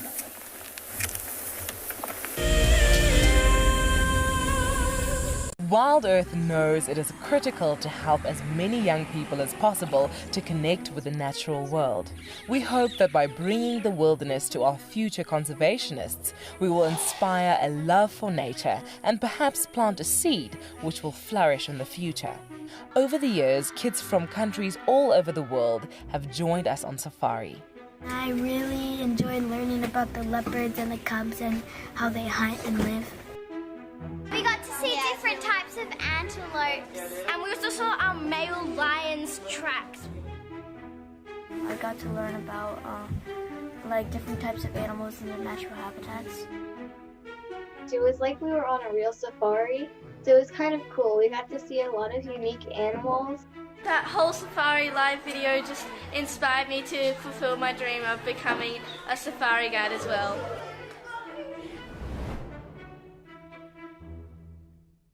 Hi everybody, I'm Tiana, I'm from Johannesburg, and I am one of WildEarth's biggest fans. Been watching for 4 years, DG here from the Ozarks. It's been 4 years for me and I'm not leaving anytime soon. It's given me a time away from the hassles of the city, and it's given me a connection to a place that has stolen my heart, which is Africa. Last year we lost our son, and now we're just watching WildEarth. Love to all you guys. You are reminding us of the role that we play in nature conservation, each and every one of us. You have reconnected myself to a dream that I had as a child to get involved in nature conservation, and for that I'm really grateful for as well. Thank you, thank you, thank you.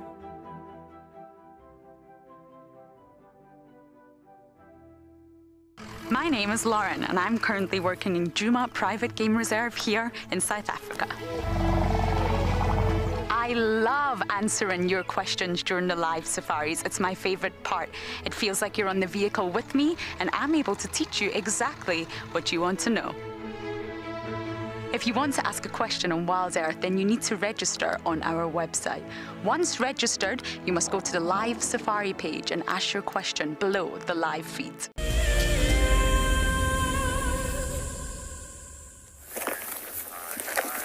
So we are just walking down this hill here, and we have to slow down a little bit because the area is not getting thick, but this lion was contact calling just over here. And now's the time we have to listen quite frequently, not only for that lion, but also for the alarm calls of different birds, different mammals, things like monkeys, go-away birds, squirrels, that might be letting us know that this lion is passing by. But its tracks are not here anymore on the road that I can see.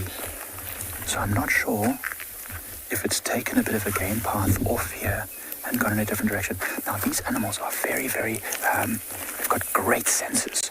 So they never know, or they'll always know when we're coming much before we know where they are. So it's quite possible that this lion contact called because we started discussing a track quite loudly. And of course I was talking, so it might have heard us and called to the lioness if he was with her, just to say, there's something here, I'm moving off. But it's very interesting. And we talked about prehistoric times, how, we would have to know about lions, but not only would we have to know about lions to avoid them, but a lot of people back in those days would have actually stolen food from lions, because lions are predictable, they don't want conflict, and humans have hunted them for millennia. So what might have happened in the old days, and I know this from my old tracking partner, Fani, who used to tell me that his father grew up in the Kruger Park, and he was born in the Kruger. He said his father used to, when he was out on patrol, he was a ranger, if they found lions with a carcass, they would go in and chase the lions away from the carcass and take some of the meat. Because, of course, in those days, there was no supermarkets, there was no way to get meat easily. So it would be quite amazing. Just imagine having to chase lions off of a carcass in order to get some food. If you look down in that direction, you can actually see the vegetation gets a bit greener. There's large trees, lots of shade, lots of thickets. It's the kind of place this lion might be heading to go and hunt. Now, we've seen lots of impalas down towards the drainage line areas. They waited up here during the night, and they've gone down to the drainage lines where it's greener now in order to feed and to get some water. But they're very water dependent. So this lion might be hoping to ambush something down there. It's always a misconception that male lions don't hunt. When a male lion is on patrol like this, of course he gets hungry. If it's 3-4 days, he's going to get hungry, and so he will have to hunt for his own food. A male lion is big and powerful. And so we often don't find the leftovers of the small things they catch. If it caught a duiker, that whole thing would get eaten. There would be no leftovers. The lion might still even have space for more. Still very quiet though. I haven't heard anything since that contact call. Let's keep moving slowly down this way. You can see the ground now is quite rocky and gravelly. So it's not easy to find a track in this kind of gravelly area. I'm hoping that we find some sort of nice sandy environment where we can see the track again and know exactly where it is. But whilst we do so, we'll send you over to Trish.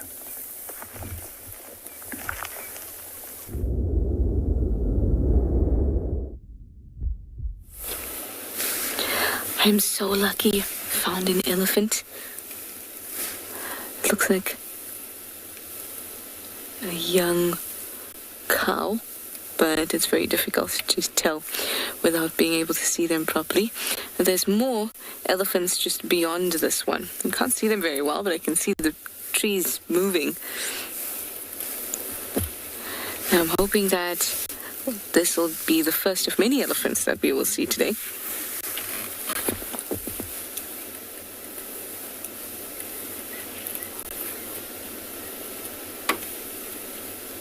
It's amazing how their bodies blend in so well into the environment, especially this drier winter landscape. And you will notice one. It looks like there's no others around, and then suddenly your eyes get accustomed to seeing them, and then they start to emerge.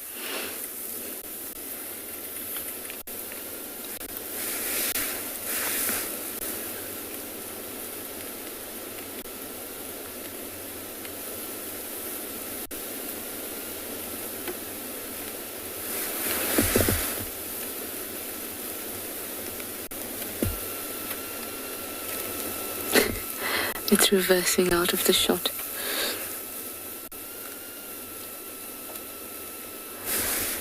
I'm quite close to the bend, so I'd like to swing around and see if there's the rest of the herd around. We'll do that in a bit. Hi, Elaine. You'd like to know why an elephant's skin is so dry? I must say that I don't think there's any animal out in the wild that has nice, plump, moisturized skin. All their skin pretty much looks like this. The difference, though, and I think what you're talking about is the fact that the skin of, say, a predator, which is covered by fur, is not exposed to the elements in the same way. No, turn that down. Is not exposed to the elements in the same way as an animal who does not have a thick layer of fur. Their skin is exposed. So for an elephant, there's no need for them to have a thick layer of fur in them because they're such large animals that they already produce enough heat to keep them warm. They don't need this additional covering. And that means that they've exposed their skin to the elements, but at least they don't overheat. And they do try their hardest to take care of their skin by giving themselves nice dust baths and packing on mud onto their skin, trying to keep as much moisture into the wrinkles of their skin.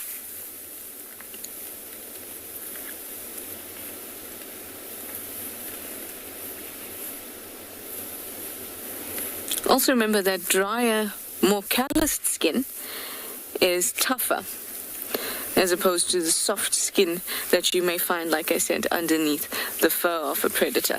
All right, let's go around the corner and see if we'll find any more elephants to spend some time with. I would love that. And you can even chat more about their skin, whatever else you like to about these ellies.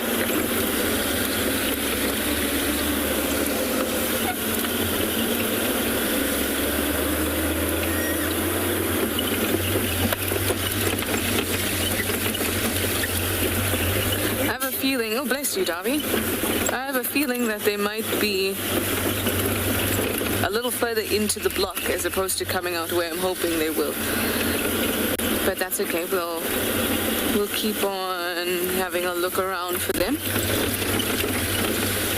And considering that we are fairly close to Buffelshoek Dam, maybe we'll get lucky with a few coming down to drink, especially since they don't always have to be in tight herds. They can be scattered along this area for kilometers and still be part of the same herd.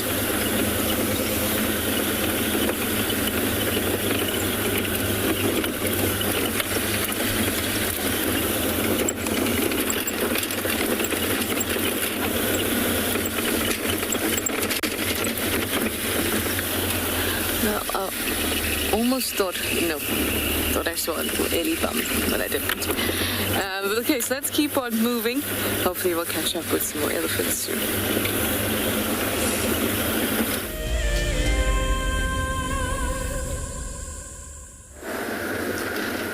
We've thoroughly scratched around for our leopard, but sadly, no sign.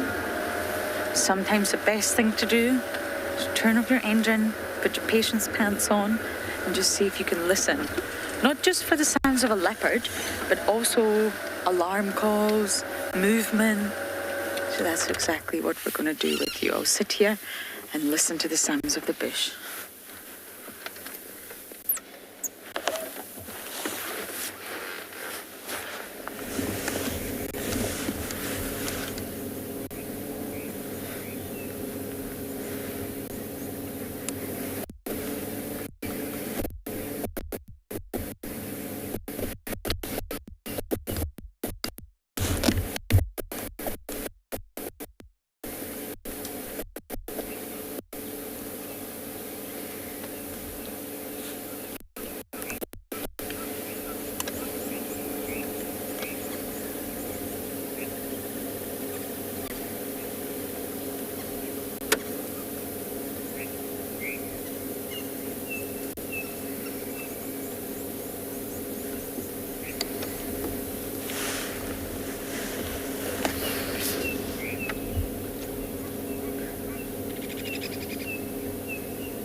Definitely starting to warm up now.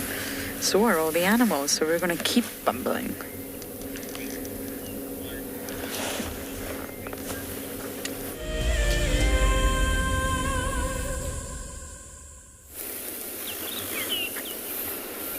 Hi guys, we have a bit of an upset young bull here. He's giving us some trouble, so we're actually going to move away from him as soon as he moves further away. So what we don't want, because he kind of ran straight up to the vehicle and I had to bang on the dash. Okay, are you eating now? I think he's lying to us. I think it's best if we leave him. But what we don't want is to encourage him to chase us. So that's why we need him to be far away enough so that he doesn't feel that he needs to chase us. And then that becomes a habit for him. Because then he might do it to other vehicles. And also do it to camps and things like that, and then he will be killed, basically. So we don't want to. That was actually the best way that could have turned out. He tried to kind of mock charge us twice. You could see that he was not going to, but the thing is, you don't want to take a risk when it comes to elephants. especially you don't want to stick around if they've already said to you, I'm unhappy with you being here and I'm irritable, I don't want you here. You don't want to just continue to stick around because then you're inviting trouble.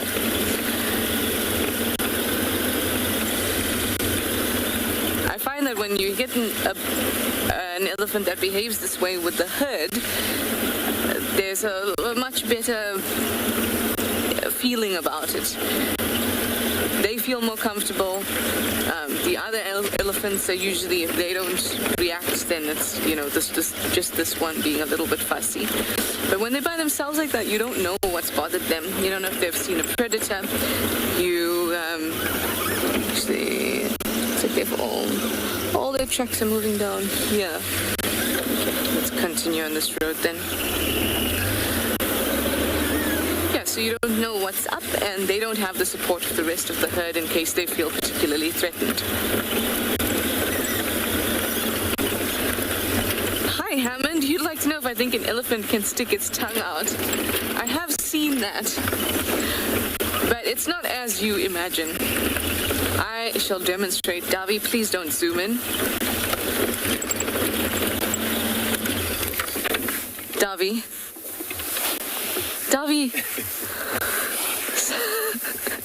So, like, you know, when we stick our tongue out, it's, right? Elephants can't do that, but they can go. Davi!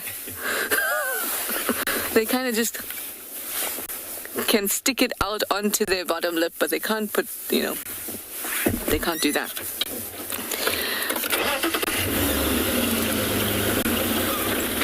Davi and Jandre love to do that to the presenters, just so you get the full face view. Tight, no space for any animals in that shot.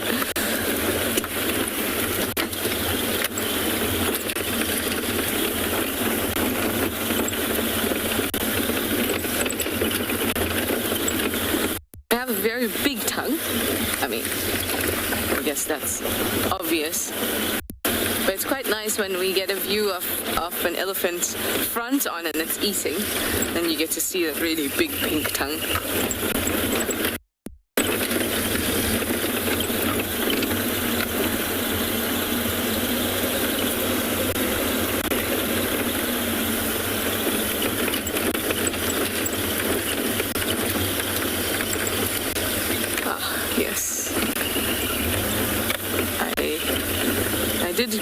Good predicting.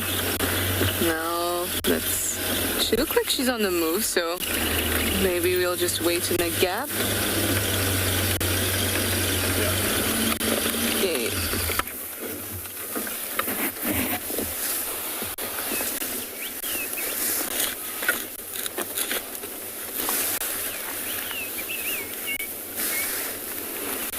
So it seems like they are scattered all over the place, which is nice. It means that we might bump quite a few of them. And hopefully by the time we get to Buffalo, damn, there'll be some there too.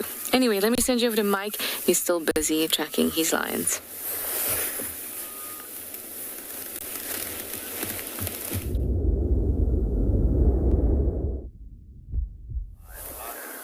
So as you can see, we are stopped here now. We've come to a bit of a challenge. We cannot find the tracks now. We had those tracks heading south towards the eco-training camp, or rather sort of east towards the eco-training camp.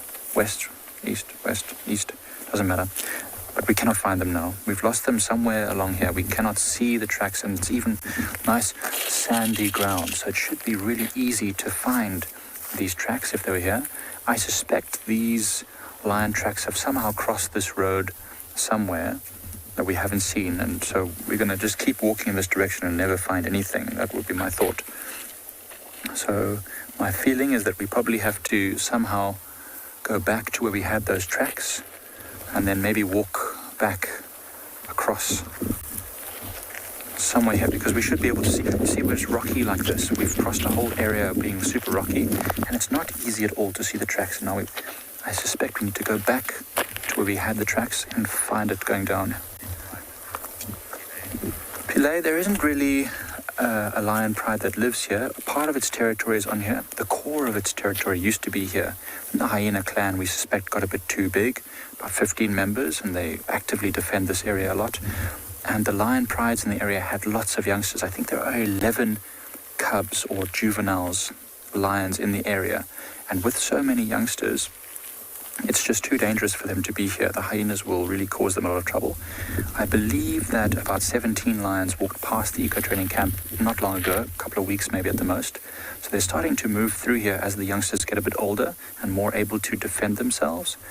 But until they're really strong enough to defend themselves, they don't really want to come too much onto pride lands. But of course we've got male lions, we've got Lagatha, and these other lions come through here every now and again. But yeah, hopefully we'll get to find this male. We know he was calling from southwest of the camp this morning.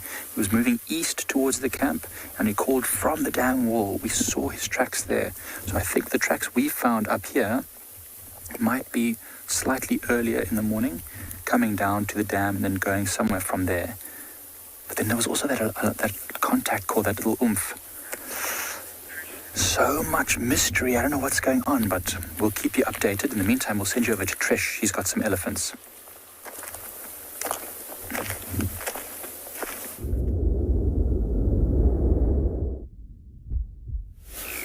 Oh, I like a good mystery.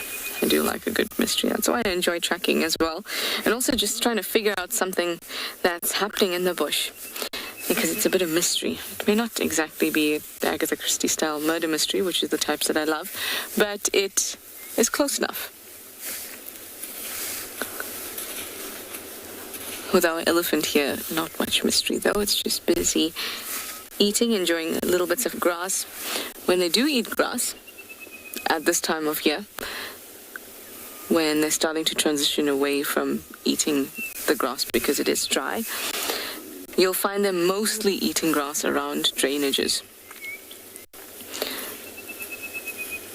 But soon they will move to whatever foliage is left over. But they also don't have a problem eating completely, mostly dry grass. It's just as long as it's not completely dry, because then there's no nutritional value. Oh, hello, girl. Hello, gorgeous girl. You are big.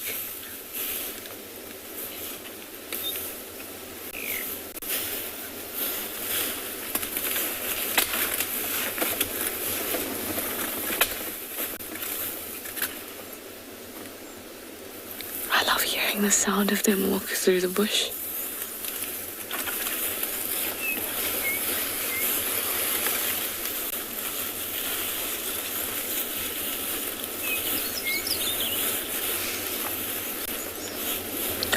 Thank you so much for coming out into the road so we can see you.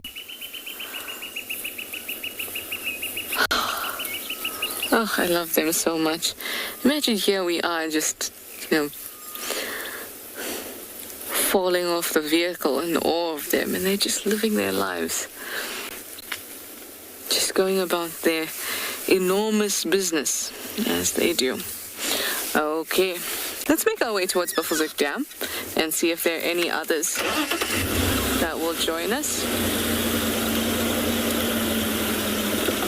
I have a feeling that elephants don't like Rusty very much. Rusty is this vehicle. Hi, Harvey. You'd like to know if elephants inherit mannerisms. Let's leave her be. If elephants inherit mannerisms from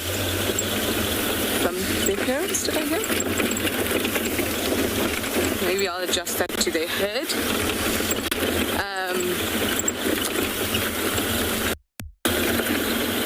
That's a really difficult question to answer because it's subjective. It would mean that there's a mannerism specifically that you have in mind, and then we have to figure out if that's a mannerism or if it's the behavioral adaptation. Anyway, I would think no, because of what I just said, because I'm not sure I can think of a mannerism that is specific to a particular herd. I can think of certain behaviors that are not genetic, or they're learned behaviors. I can think of temperament, which are kind of subjective things, but not quite mannerism, that could be inherited in the sense, in the non-scientific sense of the word. So just as an English word, it may be inherited because, such as temperament, because the herd has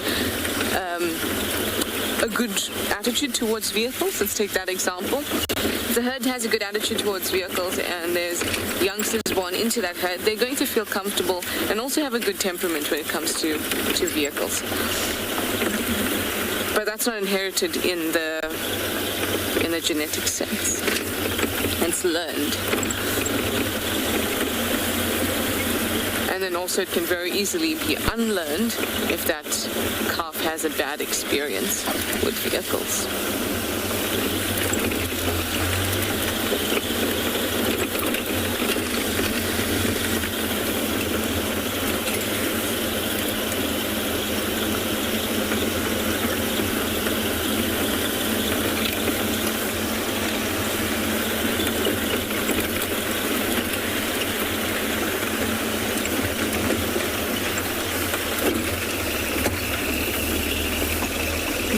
I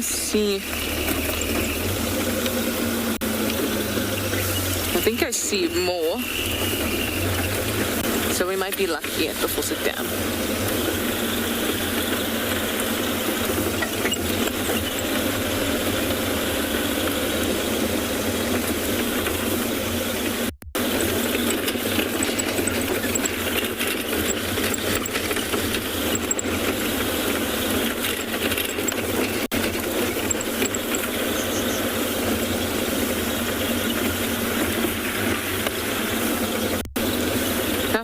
The dam, we can always swing back around and use this way to get us back towards the central portions of Djuma.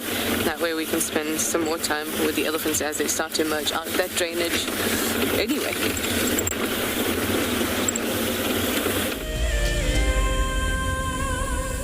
The annual Safari Guide of the Year competition aims to create awareness for those men and women who dedicate their lives to tourism and wildlife. This year's event will be held at Marataba, a breathtaking privately managed section of the Marakele National Park in South Africa's Limpopo province. In celebration of this, WildEarth and Marataba Luxury Lodges are offering all explorers a chance to win a 3-night stay at Marataba Safari Lodge for you and a friend. In addition to a spectacular land-based safari, Marataba Luxury Lodges offer an opportunity for guests to cruise peacefully along the Matlabas River, watching the animals as they drink and wallow. The lodge offers you a chance to lie by the pool or enjoy a spa treatment, and one night could be spent sleeping out under the stars in a luxurious treehouse. Sign up to be a WildEarth explorer before the 30th of June, and it could be you heading off on a long-awaited getaway. WildEarth Explorers. It's in your nature. For many years, WildEarth has taken viewers from around the world to the Mara Triangle, a place of majestic beauty and abundant wildlife. But it wasn't always like this. Before 2001, it was infested with poachers. Illegal harvesting and hunting was rife. Now the situation couldn't be more different. The hard work and dedication of the Mara Conservancy has revolutionized this magical land. But now, the loss of revenue from tourism has created a grave crisis. The Mara Conservancy needs help if they are to continue protecting the reserve and supporting the local communities whose livelihood depend on its survival.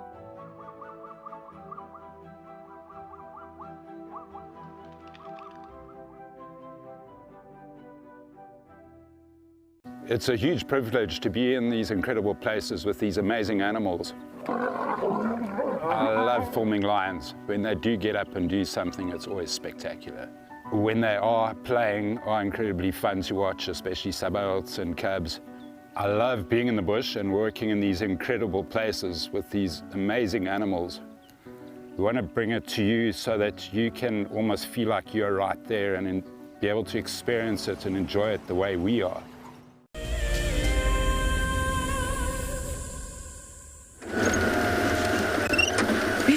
had much luck so far, I'm afraid, but we are in the exact same spot now that we had the buffalo and the lions yesterday. And they're not here, we know that, but it always just amazes me that time is just nothing here. All this action happened and now you can just see the remains across the road. And what is time anyway, really? Time is a man-made concept at the end of the day. I once read a book about time and how it really has been created by man. Time is not linear, and yet we're so fixated on it. Everything we do is about time, time, time. Even the calendar. In Ethiopia, they're 7 years behind us. They don't go by the Gregorian calendar. They're not in 2021. It's amazing. They've got their own calendar. Now, we're just here at Treehouse Dam. I just thought I would wrap up what I was saying earlier. I can't really remember what it was fully now, so I apologize if I'm repeating myself. But for those that are interested, talking about identifying your own species is incredibly important. Leopards must know leopards, lions must know lions. The biggest threat to any individual is an individual of your own species. And even fish, we're talking about the ambon and the lemon fish. To humans, they look identical, absolutely identical, but when the ambon's defending his territory, fish can be really aggressive, believe it or not. He will let the ambon Damso Fish come in, but fight away the lemons. And how is he identifying them? And it turns out when you shine UV light on their faces of both species, they have completely different facial patterns that don't look similar in any way, shape, or form, and is only visible in the UV light spectrum. It's like a fingerprint, and the fish can see that, so they know immediately whether it's an ambon or whether it's a lemon, whether it's one of their own or not.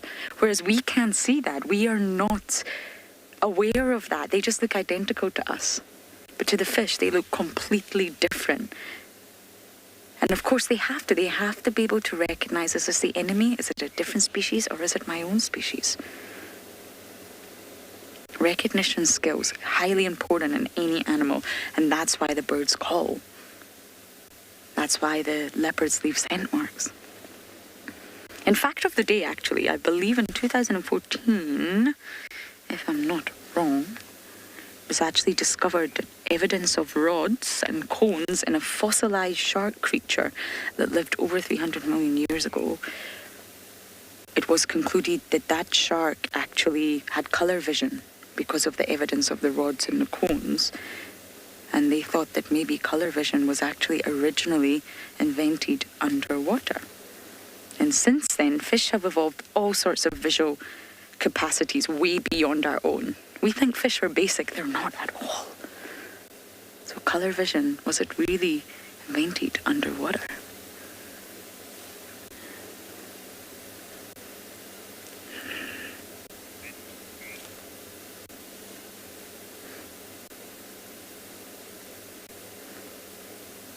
But if you think each organism from bird, those that have feathers, fish, those that live underwater, mammals, those that walk on land, they all have their own unique way of recognizing each other because that's what's important. If you think about it, we walk into a room of 100 people. Eventually we'll be able to recognize all of those people facially. We may not remember anyone's names. I definitely wouldn't remember anyone's names. I'm terrible with names. But facially, we will start to recognize everyone. But if we look at 100 chimpanzees, would we recognize them all? They all do look different, absolutely. And chimpanzees would be able to recognize each other individually, but would we? No, because it's not our own species. 100 beagles.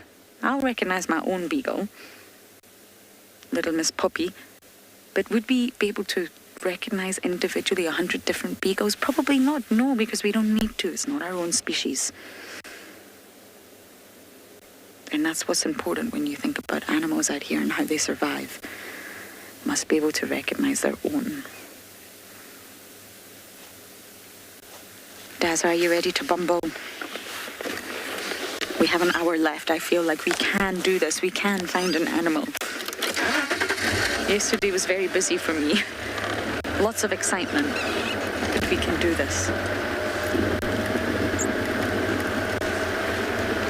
I still haven't had an update on the Talamatis, which makes me think that they are on Simbambili, a different channel from us.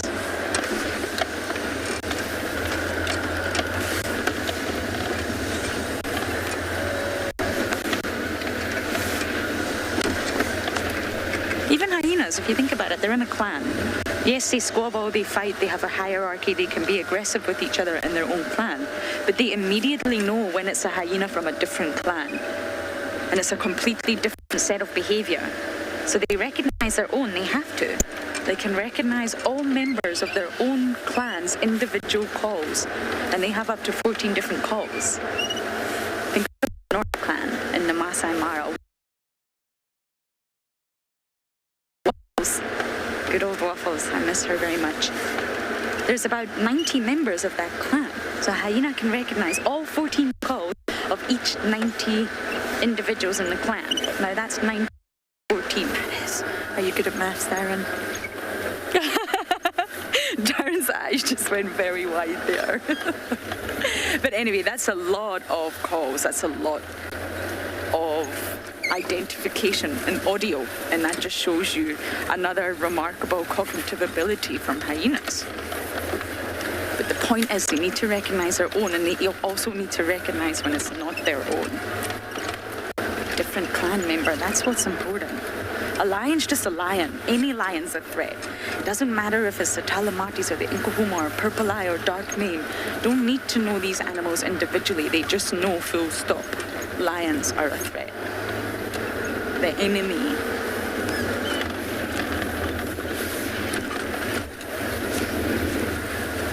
Okay, I need to start recognizing animals and finding animals out here.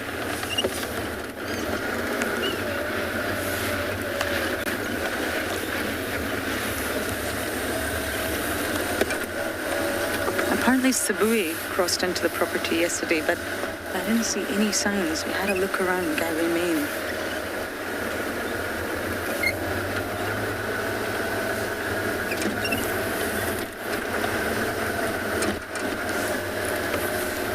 Let's get up to this junction up here. Junctions are really good areas. Obviously for the vehicles, but for animals as well, because you can stop and look in all directions and see if anyone has traversed down here.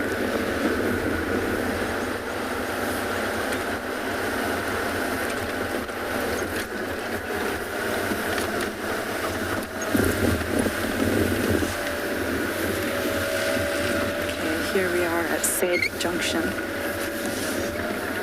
Now I just want you to look at this. You see the left hand track there, Darren. I don't know if it's been driven on this morning because these tracks look very, very fresh. But you can see immediately, without Darren having to zoom in, there's not one single track. Either nothing walked here or vehicles have driven and covered everything. Not one single track, not even a hyena, not even a bird. You see that? You can see that from a distance. That sort of tends to tell you that a vehicle has driven here. They look very fresh.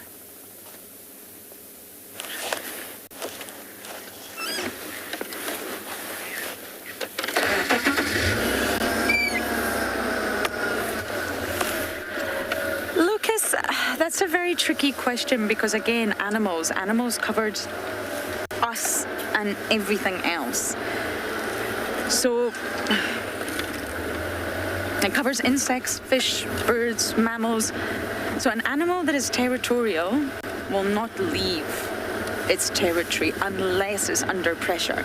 So if you think of the predators, like your leopards, I know they're not the prey, but if you think of Hukamuri was a perfect example, he was feeling a lot of pressure from all sides, from other dominant males who were in better physical condition than him. So he did start to leave, he did start to shift his territory from pressure. But prey animals, they tend to not be so territorial. They tend to have large home ranges. So they will shift naturally. If there's possibly a high density of lions in this area, they can naturally gravitate away. But you've got to think of the jigsaw puzzle. All the animals are mobile. All the animals are moving. Even in Djuma, we've got the Talamatis here, but the Nkuhumas here. So generally speaking, prey would not tend to move away from predators. It would be other reasons. It's most likely resources, food and water. They will follow the food at the end of the day. Impala will move wherever they can find food. Steenbok duiker will move, although they are territorial. So it really depends on what animal you are talking about. Not all animals have the capability of moving as well. But I think moving due to predator pressure wouldn't be the reason. It would be down to resources, I think. So I'm really going to concentrate now and try and find some animals.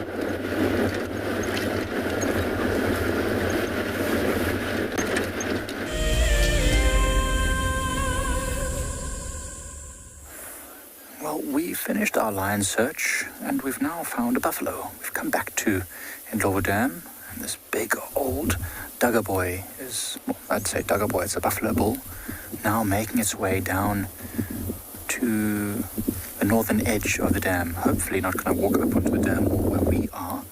The wind is blowing strongly in our favor from the buffalo to us. The sun is behind us, which is also good for us, and we are in the shade. So we've got all the variables in our favor. It's unlikely this buffalo will even know that we're here unless we move around too much or start shouting and jumping up and down. Super awesome to see a buffalo bull on a walk coming down to the waterhole. We heard impalas rutting, but it might also have been this buffalo moving through the vegetation. Nice big bull, see chewing cud as it walks down, just chewing away. Does it see us? No, not yet. It's having a look around, but their eyesight's not great. I mean, if we were standing out in the open without the shade, sure, maybe they would have seen us, but with this tree behind us and with the shade, I don't think it knows that we're here. Even if it did, it can almost certainly smell the camp, and it probably lives around this area. And so it's quite used to having people at this dam.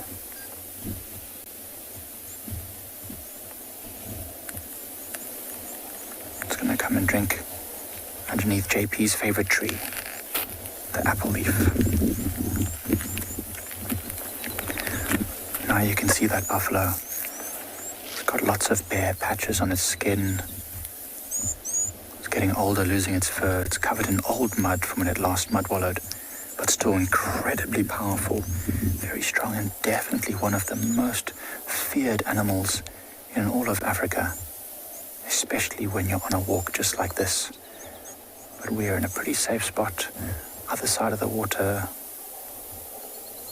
Buffalo's having one last scan before it makes those final steps to the water to have a nice thirst-quenching drink first thing in the morning. What an awesome way to spend a morning.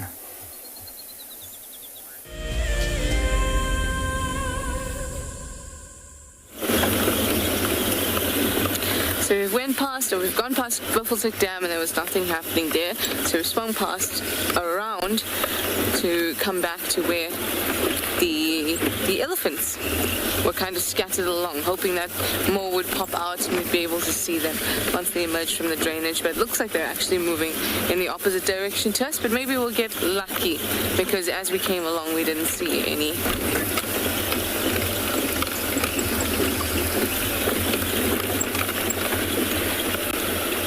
I'm surprised to find pretty much no tracks, no leopard tracks in this eastern portion, and I feel like I'd love to see Kalamba sometime soon.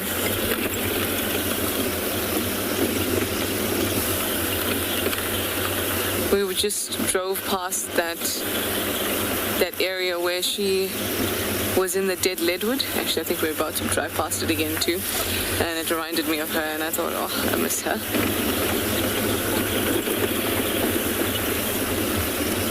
But she's also been all over the place, so it's difficult to predict where or which area to go searching in to find Kalamba.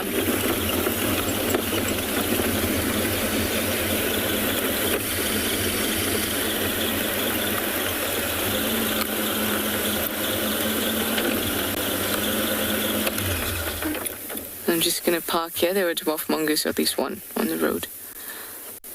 Come out, come out.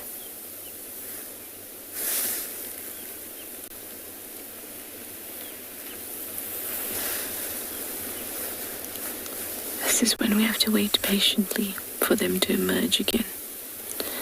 It was just one though, and they should be out foraging by now. It's warmed up. Sun's out quite warm.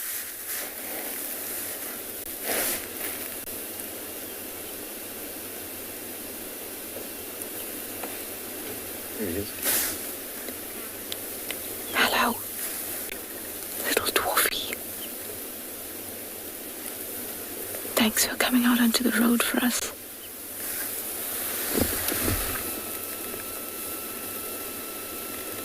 Oh, they're so cute.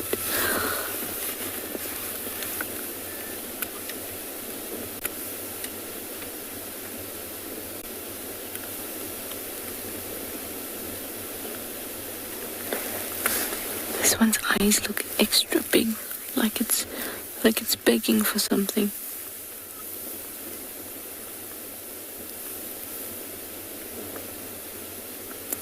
There you go. For all the people who always ask me about whether they blink, I hope you just saw that dwarf mongoose blink. It's not easy to see. It doesn't happen often, and they do win most staring competitions. But they do blink. Yes, we saw you blink.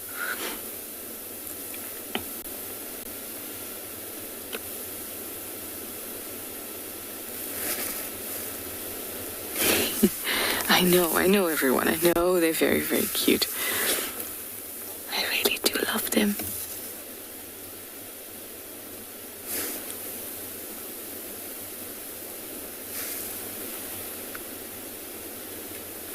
Well, the elephants were in this area. If one steps out, I'm sure this one will feel very dwarfed. Darby laughed, everyone. Okay?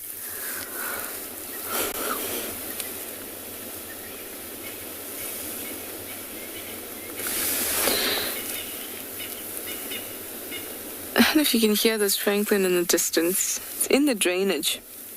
And it's a very difficult drainage to get to. But I also thought I heard an alarm call from that side, just as this one popped out. So we're just gonna stay put and listen.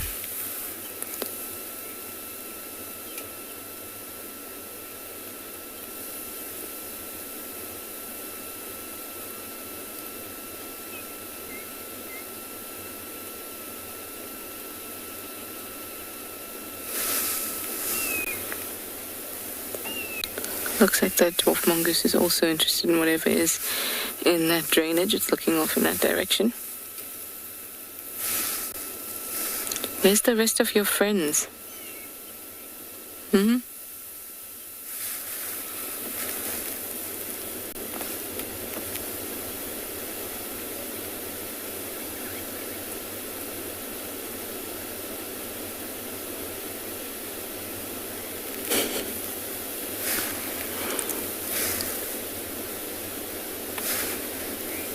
This one looks just a little bit young, not a baby, but doesn't look fully grown. It might just be the way that it's sitting, but we'll have a look if it gets up for us.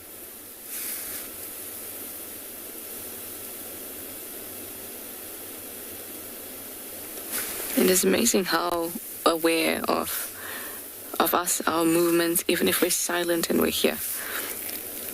They will be staring at us, and that's interesting because a lot of the time you'll find that there's one sense that kind of dominates with animals. So with like with wild dogs, they're going to hear you first. Antelope as well, they'll hear you first and then they'll swing their head around.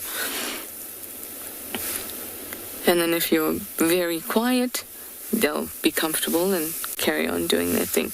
But dwarf mongoose, as long as they can see you, I mean, they hear you too, but even if we're perfectly silent sitting here,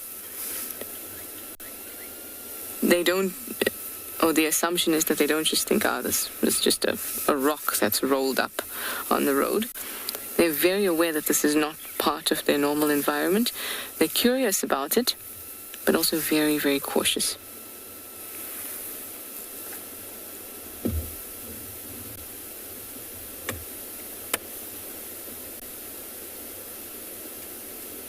Oh, even got a wink there.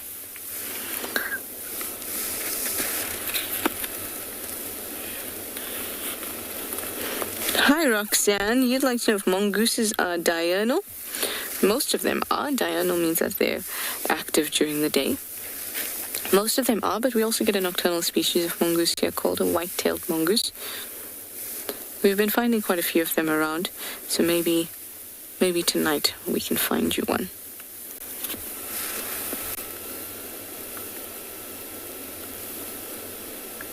Go on.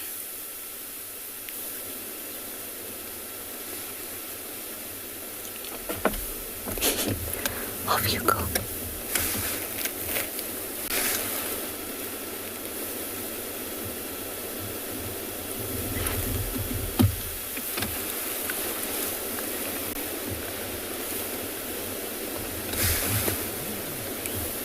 Oh, let's see if we can roll, because I think I've found... Nope, we can't roll. I think I found where they are, where they all are. But we'll just park and wait again. See if they pop out.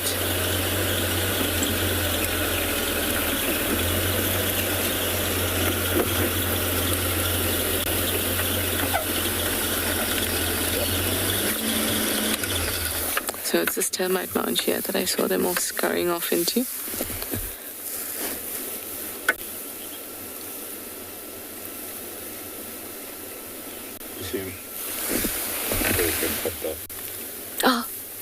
Oh wow, Darby. That was good spotting. Hello, you. Oh, I know you have more members around there. Be nice to see you all come out.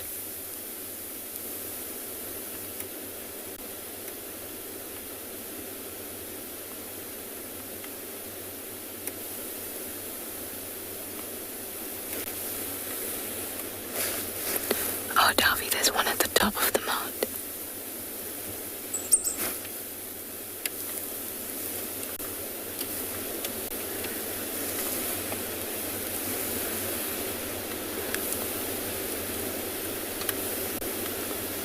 There we go. They're kind of popping out through the holes. Snake can see some movement at the back there too. Hi, GM. You'd like to know if some young mongooses leave their home group? Yes, well, but not. It doesn't always happen. So, what will usually happen is that within this family group, we have male, alpha male and alpha female, who do the majority of the mating, and the majority of the business of the group of mongoose are their offspring. And the offspring will stay with them for several years until they mature. And then they will move. Actually, they don't even have to be fully mature before they move, but they don't always have to move. And the males will sometimes disperse, but the females do disperse more often. Obviously, because they want to be the alpha female in a group.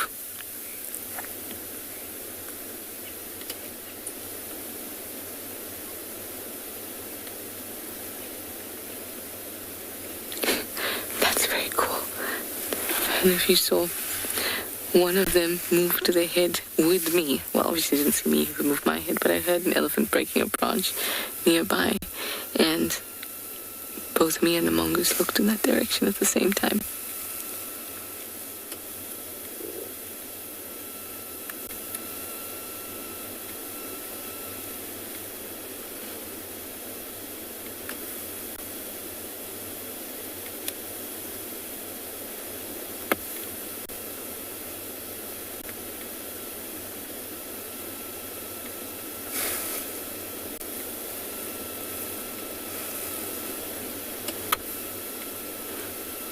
I see them kind of just flicking their tails and stuff underneath this one we see here, so hopefully they'll emerge and we can have an even better view of them in a little bit.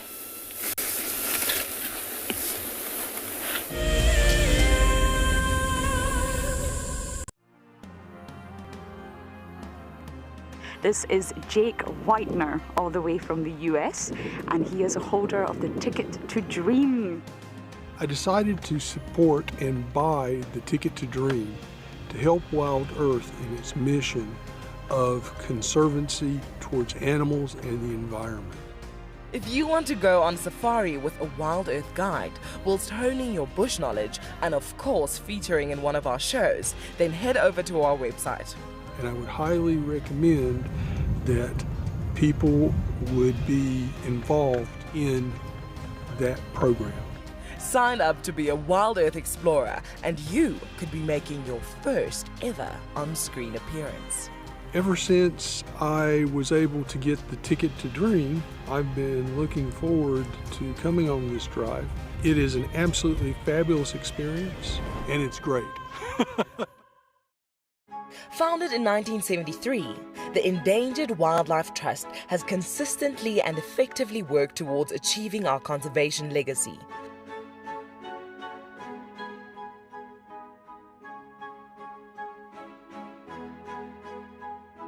Contribute to this legacy by visiting EWT's Get Wild eShop and purchase products with a purpose.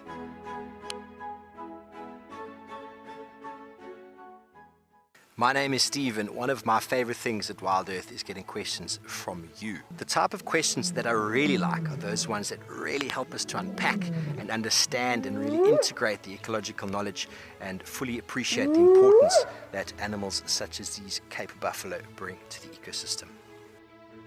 If you want to ask a question on WildEarth, you're going to have to register on the website, but once registered, just head on over to the live safari page and enter your question under the live feed. Guys, have a look at what we've got. This is better than my birthday. Look at that. This is the first time that I ever see cubs this small. This is so special. This has officially just become my best sighting of all times. Tune into WildEarth every single day. It's in your nature.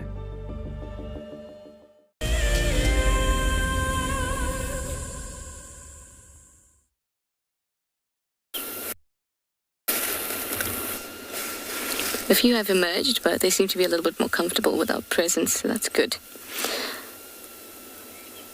Also, I think I told you that the females are more likely to disperse, but it's the males that are more likely to disperse. While both do disperse, especially because they're family groups, so the alpha pair are constantly having youngsters. Because they're family groups, their rank gets lowered each time there's a new arrival of youngsters. So while both males and females will disperse, females are more likely to stay in their family group, but if they lose their rank to such an extent that there's lots and lots of sisters that are younger than them, then they will disperse too. But it's the males that are most likely to disperse. But again, they don't have to. They can stay in these family groups. But if they stay in family groups, then it means that they won't get the opportunity to mate as much because they won't get up to be top goose. Won't be part of the alpha pair.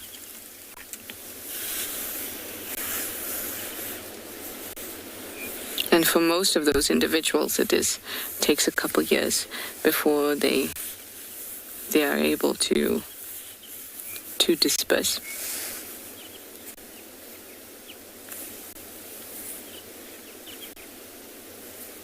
Even though they will already be at least sexually mature before that time. You find that a lot. That while an animal may be sexually mature, they're not able to mate straight away because there are other things at play. There's other features that may need to develop. There's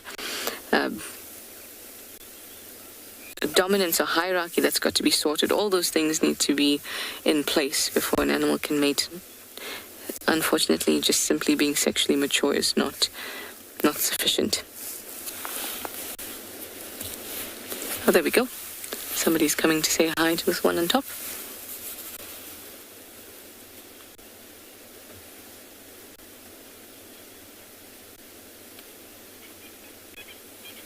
Oh, look at it. Oh.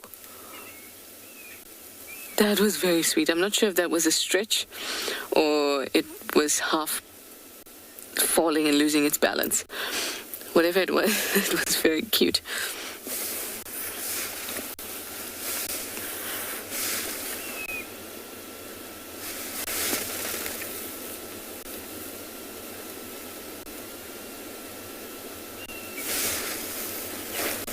Hi, Monica. You'd like to know if they could stand upright on their back legs like meerkats?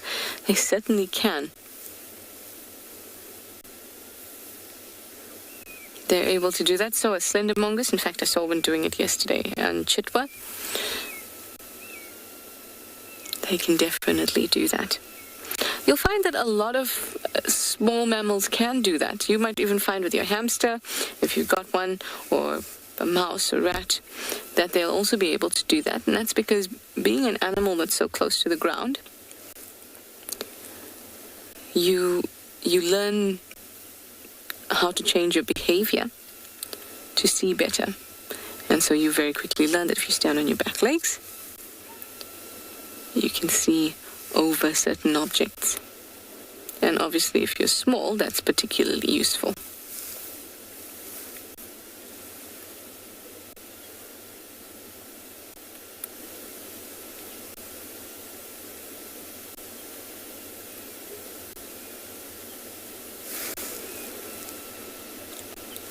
Looks like they've mostly warmed up and are now going to move out foraging, and they've used the back door of this termite mound as to not attract attention our way.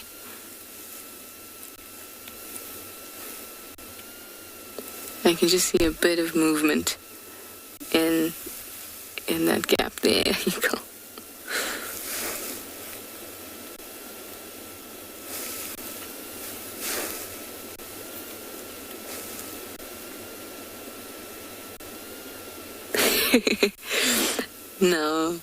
No, they're all going to scurry away. Good for them. It's time to forage and look for some breakfast for these guys.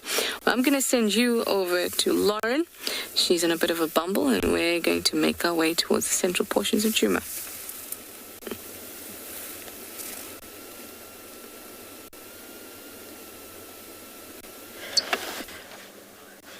We've just literally arrived at Gowrie Dam, so we're still searching for you. We need a second or two. If I go here, Darren, do you think you can get the terrapin? There's a tiny baby terrapin. Oh, I don't know how to position for this. Can you see on the embankment from here? Where am I looking? On the embankment. There you go. And if you just zoom in here where my finger is, we should be able to get it.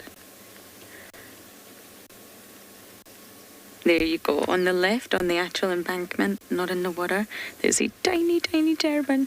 No, stop. To the left. There you go. Look how small it is. Oh my goodness. Especially in comparison to the adult. There you go. That's a nice comparison. It's tiny. This must be a hatchling. I'm pretty sure that's hatchling size. I spent a large portion of my career working with turtles, rescuing hatchlings. Given CPR, there's actually a methodology you can give CPR to a turtle.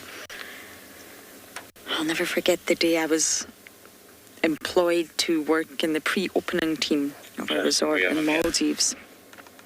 And I was the only female, and it was very much a construction site at that point in time. No cutlery, no beds. We were sleeping on mattresses on the floor, eating with our hands, which is quite normal for Maldives. And My role was to ensure that everything was being implemented sustainably in an environmentally friendly manner. There was someone overseeing to make sure that nothing was getting chucked on the reef or nothing was getting damaged. And I remember receiving the call, we've just seen a hawksbill turtle tied up to the legs of one of the lagoon houses. And I think, what? I don't even know what? So I obviously get there, and it was an adult hawksbill. And she was named after my old dog, Pepper. We knew her. And she was tied up to the legs of the lagoon house using monofilament fishing line. So I dived in there, my heart took over my head, and I grabbed her and immediately tried to cut her free. And of course, what happened? Oh, you see these birds that have landed? What happened was the turtle actually bit me. Really quite badly. I've still got the scar. And it's my fault. I put myself in the position to get bitten. I had to go and get a tetanus jab and all sorts. But basically, we cut her free, and she was inches away from death. I'll never forget that day, and she'd been tied up. Darren, do you just see this bird here? We don't often see this here. It's a bulbul. You see it? Just on the edge of this. I don't think I've put one of these on camera forever.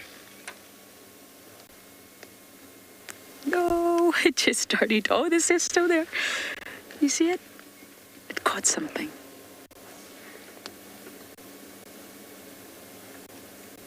Bulbul. Hello, you. Aren't you lovely? I think it's a dark-capped bulbul. But yes, the turtle was tied up because unfortunately they eat turtle in Maldives and it's illegal. But, I mean, it happens. There's a big illegal trade for turtle. They eat the meat, and especially with hawksbill turtles, it's highly toxic. They eat a lot of sponges that contain toxins, and through bioaccumulation it builds up in the turtle's tissue. So it doesn't harm the turtle, but if we are to then eat that tissue, the toxin is really, really bad for us. It's called cheloniotoxin. It can kill, actually, if it builds up in our body. But they do eat the turtle, and I have a lot of experience with rescuing them. The one we had to give CPR to, you put them on their back, and on the plastron, which is the underside of the shell. So we're looking at this terrapin's carapace. You see, the top part of the shell is a carapace, and it's joined to the plastron. And the plastron's the underneath part. There's actually a softer area, and you can give compressions, gentle compressions, and you can give mouth to mouth. I mean, the smell. It's not the freshest of breaths from a sea turtle, but you can give compressions and mouth to mouth and resuscitate a turtle.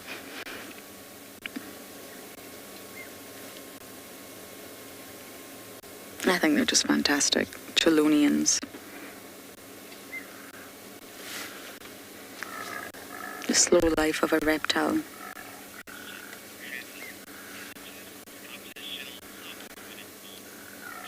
Trevor, yes, sea turtles and terrapins, absolutely soft. And that's why when you are with a clutch of eggs that's about to hatch, or they have hatched, if you need to rescue, you should obviously let the hatchling go its own way. But if you do need to rescue it for some reason, I had to actually rescue many hatchlings from an extremely famous tennis player, Poole. I won't say his name. But he called me, and getting a call from a famous tennis player at 4 a.m. is a little bit baffling. But the clutch had all hatched, and the hatchlings had gone towards the light. They go towards light, and that's one of the problems with turtles. They should be following the moon. But naturally, if there's artificial lights there from humans, they will follow those lights. And they ended up in a swimming pool. So we had to rescue about 50 hatchlings. And you need to be very careful that you don't touch them on the shell. You don't sort of squeeze them from top down on the plastron and on the carapace, if that makes any sort of sense. You've got to be really careful on how you pick them up because it's soft. And it actually takes quite a while to harden, believe it or not. So if you imagine this was a little hatchling, you should never pick them up like this on their carapace or their plastron. You can actually dent them. You can see turtles that get older that still have a dent in their shell, and clearly a human had picked that one up when it was a hatchling. It's really, really soft, and it's only once it starts to get older that sort of keratin will harden and make the carapace that you see today. So you should never really pick up a hatchling, and if you do, you should either scoop them from underneath or try to sort of pick them up gently from either side. Not this way, or you will squish them, which is not very pleasant. You see that big monitor lizard? What's it doing? Reptile galore. This is a reptile party here. Look at that. There's two.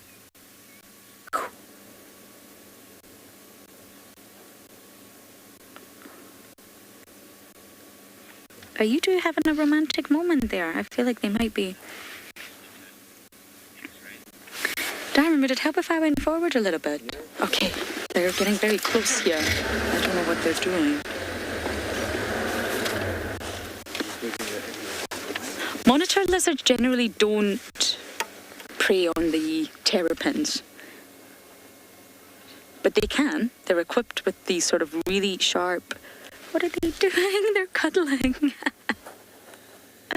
Oh, you guys. Sorry, I forgot that name, Jared. I was too excited. I thought we might be getting some mating here. But someone asked if they would prey on the terrapin. X-ray, sorry, my apologies. I got very excited. Generally speaking, they don't, but they are incredible predators. They're predators, and they have a really voracious appetite. They can technically attack a terrapin, but it's a lot of work. You've got to really get to the soft tissues inside that carapace and that plastron. You've got to break it apart. So when you look at a turtle, the carapace and the plastron is essentially just a rib cage. You think of our rib cage, it's open, like a cage. But if you think of a rib cage that's fused together, either side, so left and the right, fused together, that's actually what creates the carapace and the plastron, so it's all joined. And it's a lot of work to get to the inner organs. Inside that sort of area will harbour the heart, the lungs, the liver, the kidneys, all the essential inner organs. So it's not an easy kill. So they don't really prey on terrapins, but technically speaking, they could. Got a very sharp bite, and they're fast. Especially for reptiles when they're warmed up and solar powered, they're fast. I feel like we possibly interrupted this little romantic moment here. They've still got their tails entwined.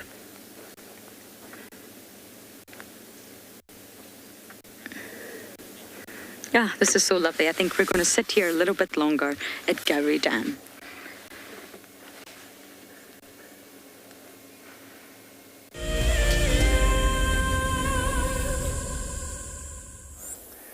So we're still sitting on Ndlovu Dam wall.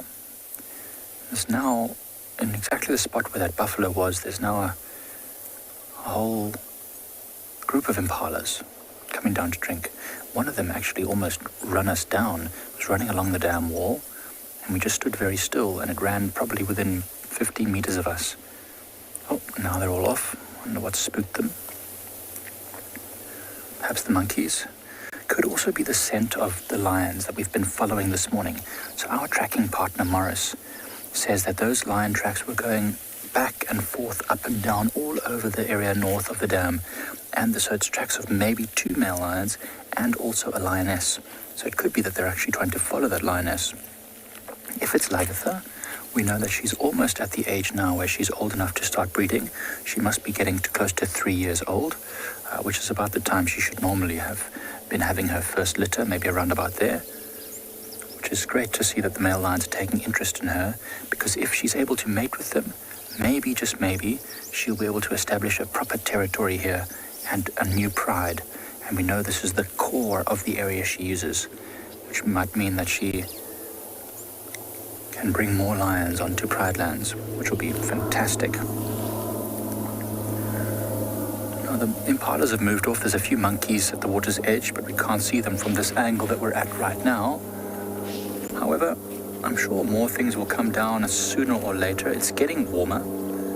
So it is the time that elephants should start coming down to the waterhole.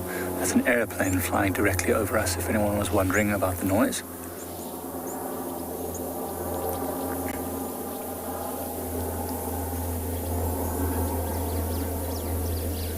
So we're probably going to spend the rest of the morning just waiting here at Lower Dam.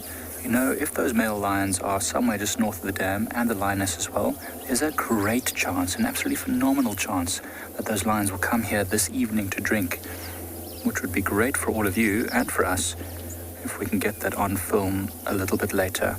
So wish us luck.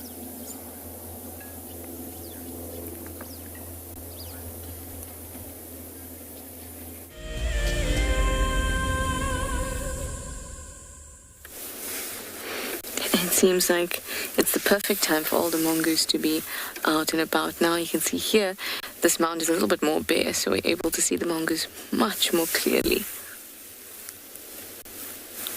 This particular group that I see around Gawi Katla and Central, they're very relaxed. We've filmed them before. And they move around several mounds. At the moment, they're all around us. They think that they're being very sneaky and moving behind the vehicle. But I see you.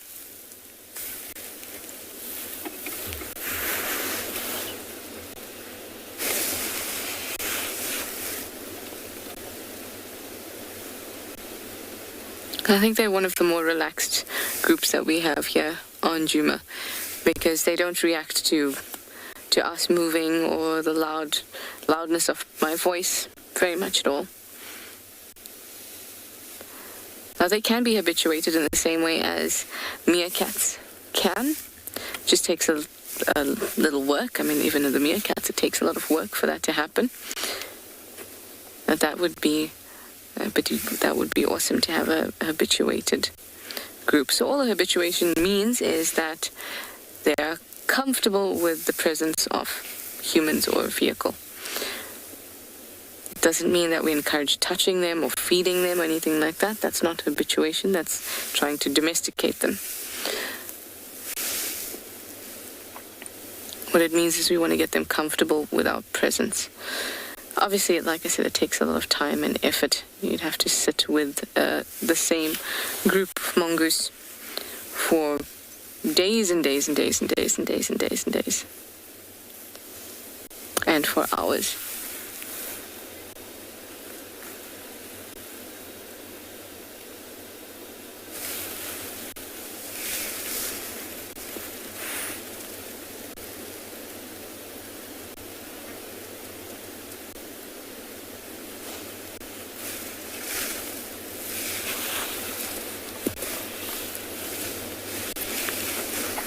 Hi, MKL. You'd like to know if they eat snakes? They definitely will take small snakes. So they may not go after a mamba purposefully, but it can happen. But that's not their target snake prey. What they're looking for is smaller snakes that they can take easily. But that doesn't mean that they will deter from mamba. It's just not the ideal prey for them.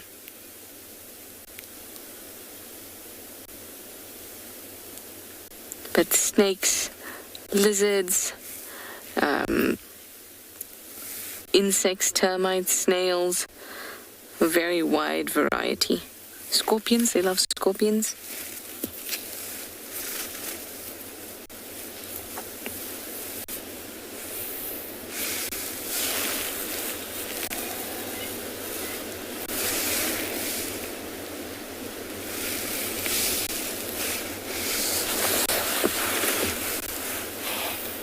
Davi, can I please swing you around?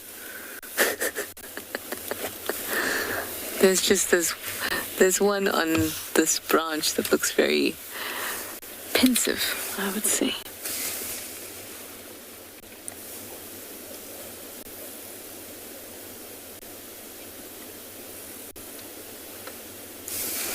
Look at it. It was actually, there was a squirrel that just jumped past it.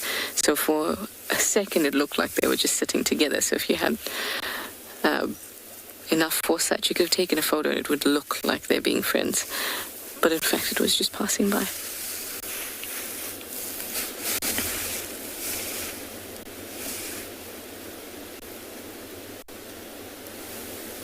So actually they've moved off the mound as well, so I suppose this group is also going to go about their day and forage.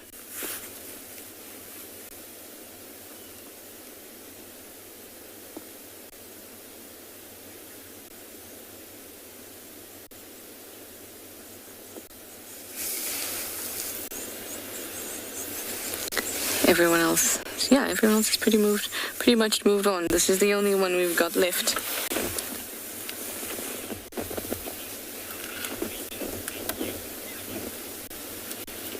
Hi, Molly. You say it's interesting how many creatures make use of termite mounds. Absolutely. Termite mounds are a great resource. They provide nutrients, they provide nitrogen fixation. So they're amazing structures. And that's just what they do chemically. And then they also provide a nice home for many, many animals. They provide places to hide. They provide warmth. They're amazing. Hello, you. You are particularly shiny. Good for you. You must be in great condition. Well, let's see if they're around in a bit, but if not, we're going to move on.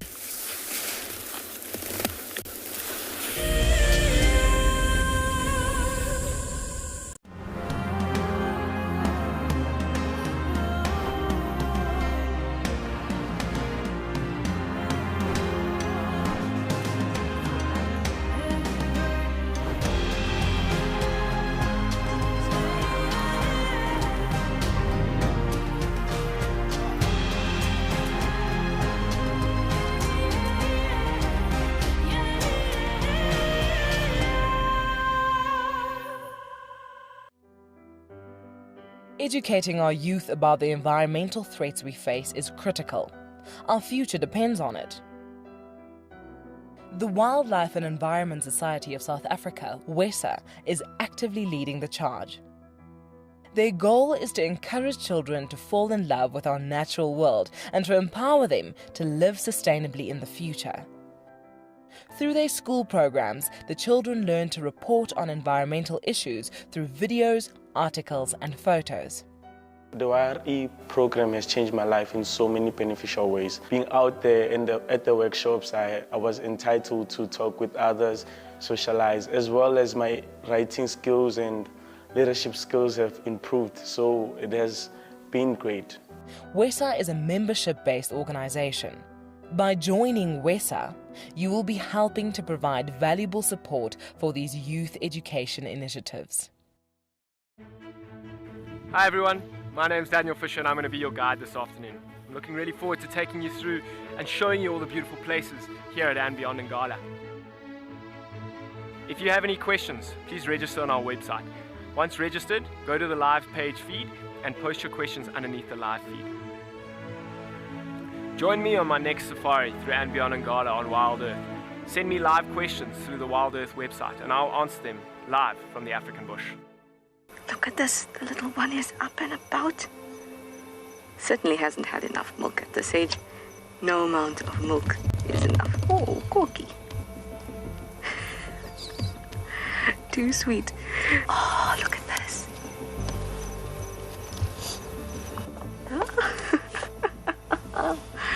That is stunning. Tune into WildEarth every single day. It's in your nature.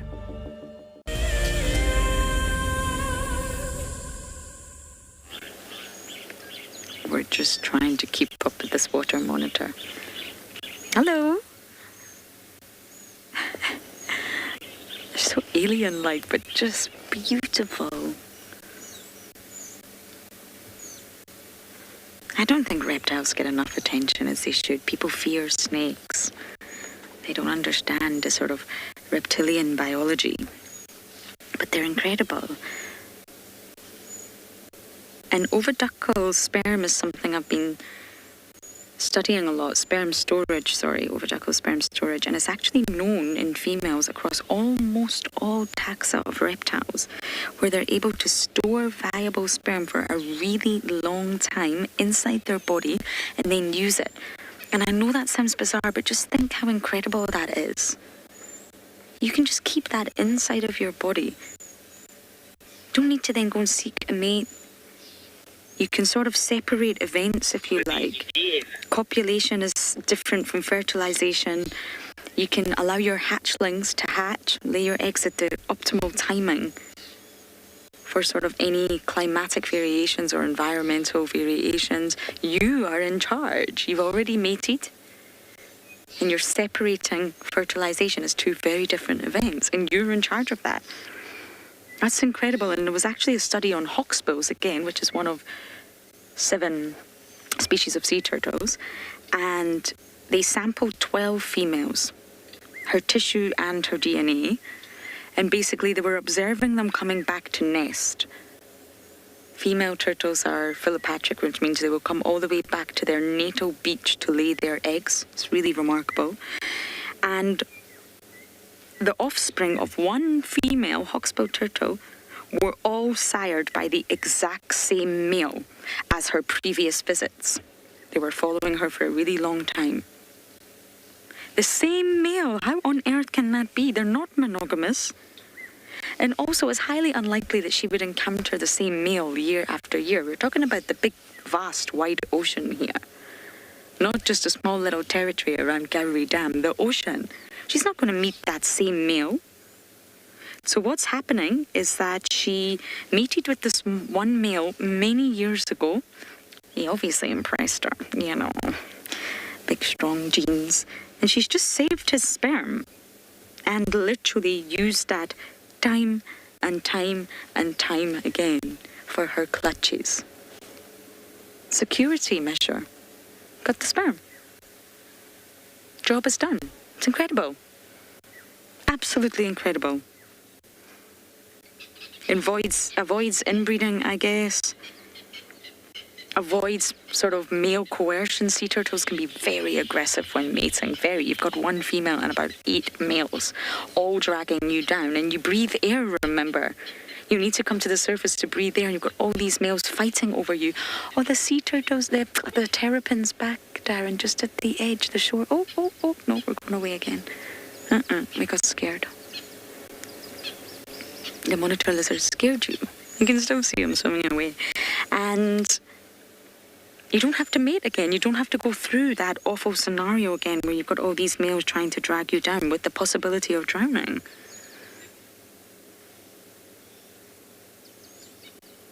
You can choose the male that you think has the strongest genes, the best option for your offspring, and you can discard all the other sperm. I think that's really incredible that a female can do that and has the ability to do that, and it's been shown in almost all taxa of reptiles.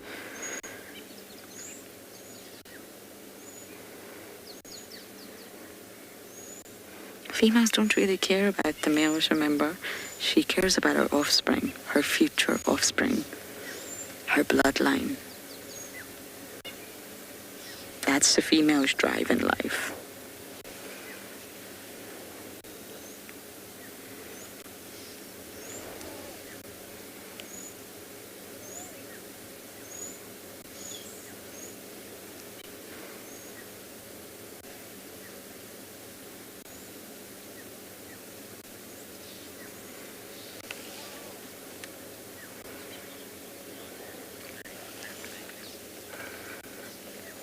Many of you are saying fascinating. Absolutely.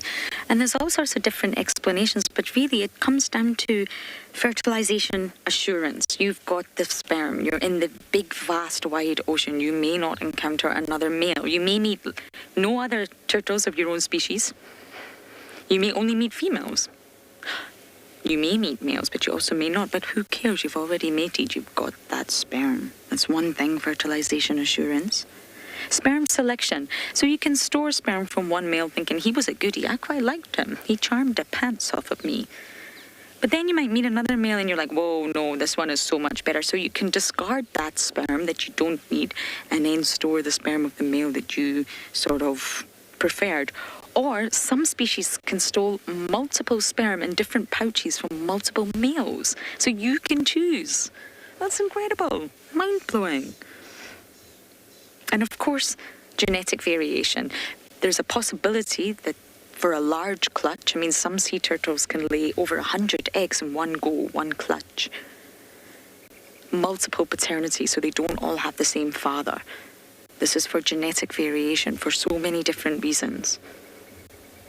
Survival of the fittest. Hello, little one. You're so small. Oh, no, there's a big monitor lizard there, yes.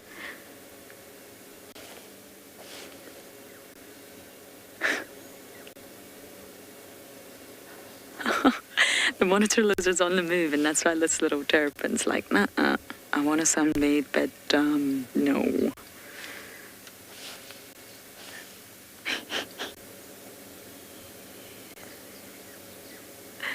How sweet. It's very hard for humans to relate to reptiles. I mean, we're so different from them in every way, shape, or form.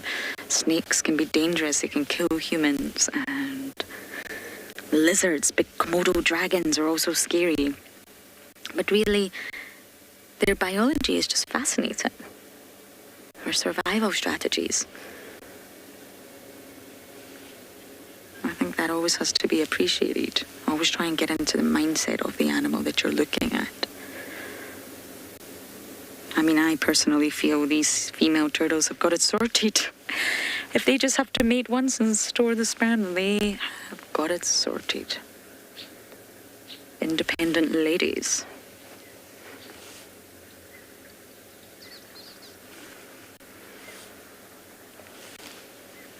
But it has come to that time of day, the end of the sunrise safari, because the sun has in fact risen. But of course, as you know, we will be out for the sunset safari, where the sun will set once again. So thank you everyone for jumping on board. It was a quieter drive today for me. But you need those drives to appreciate all the other things, not just the exciting predator sightings. So please do join us this afternoon. And until then, I hope you all have a fantastic day. Goodbye for now.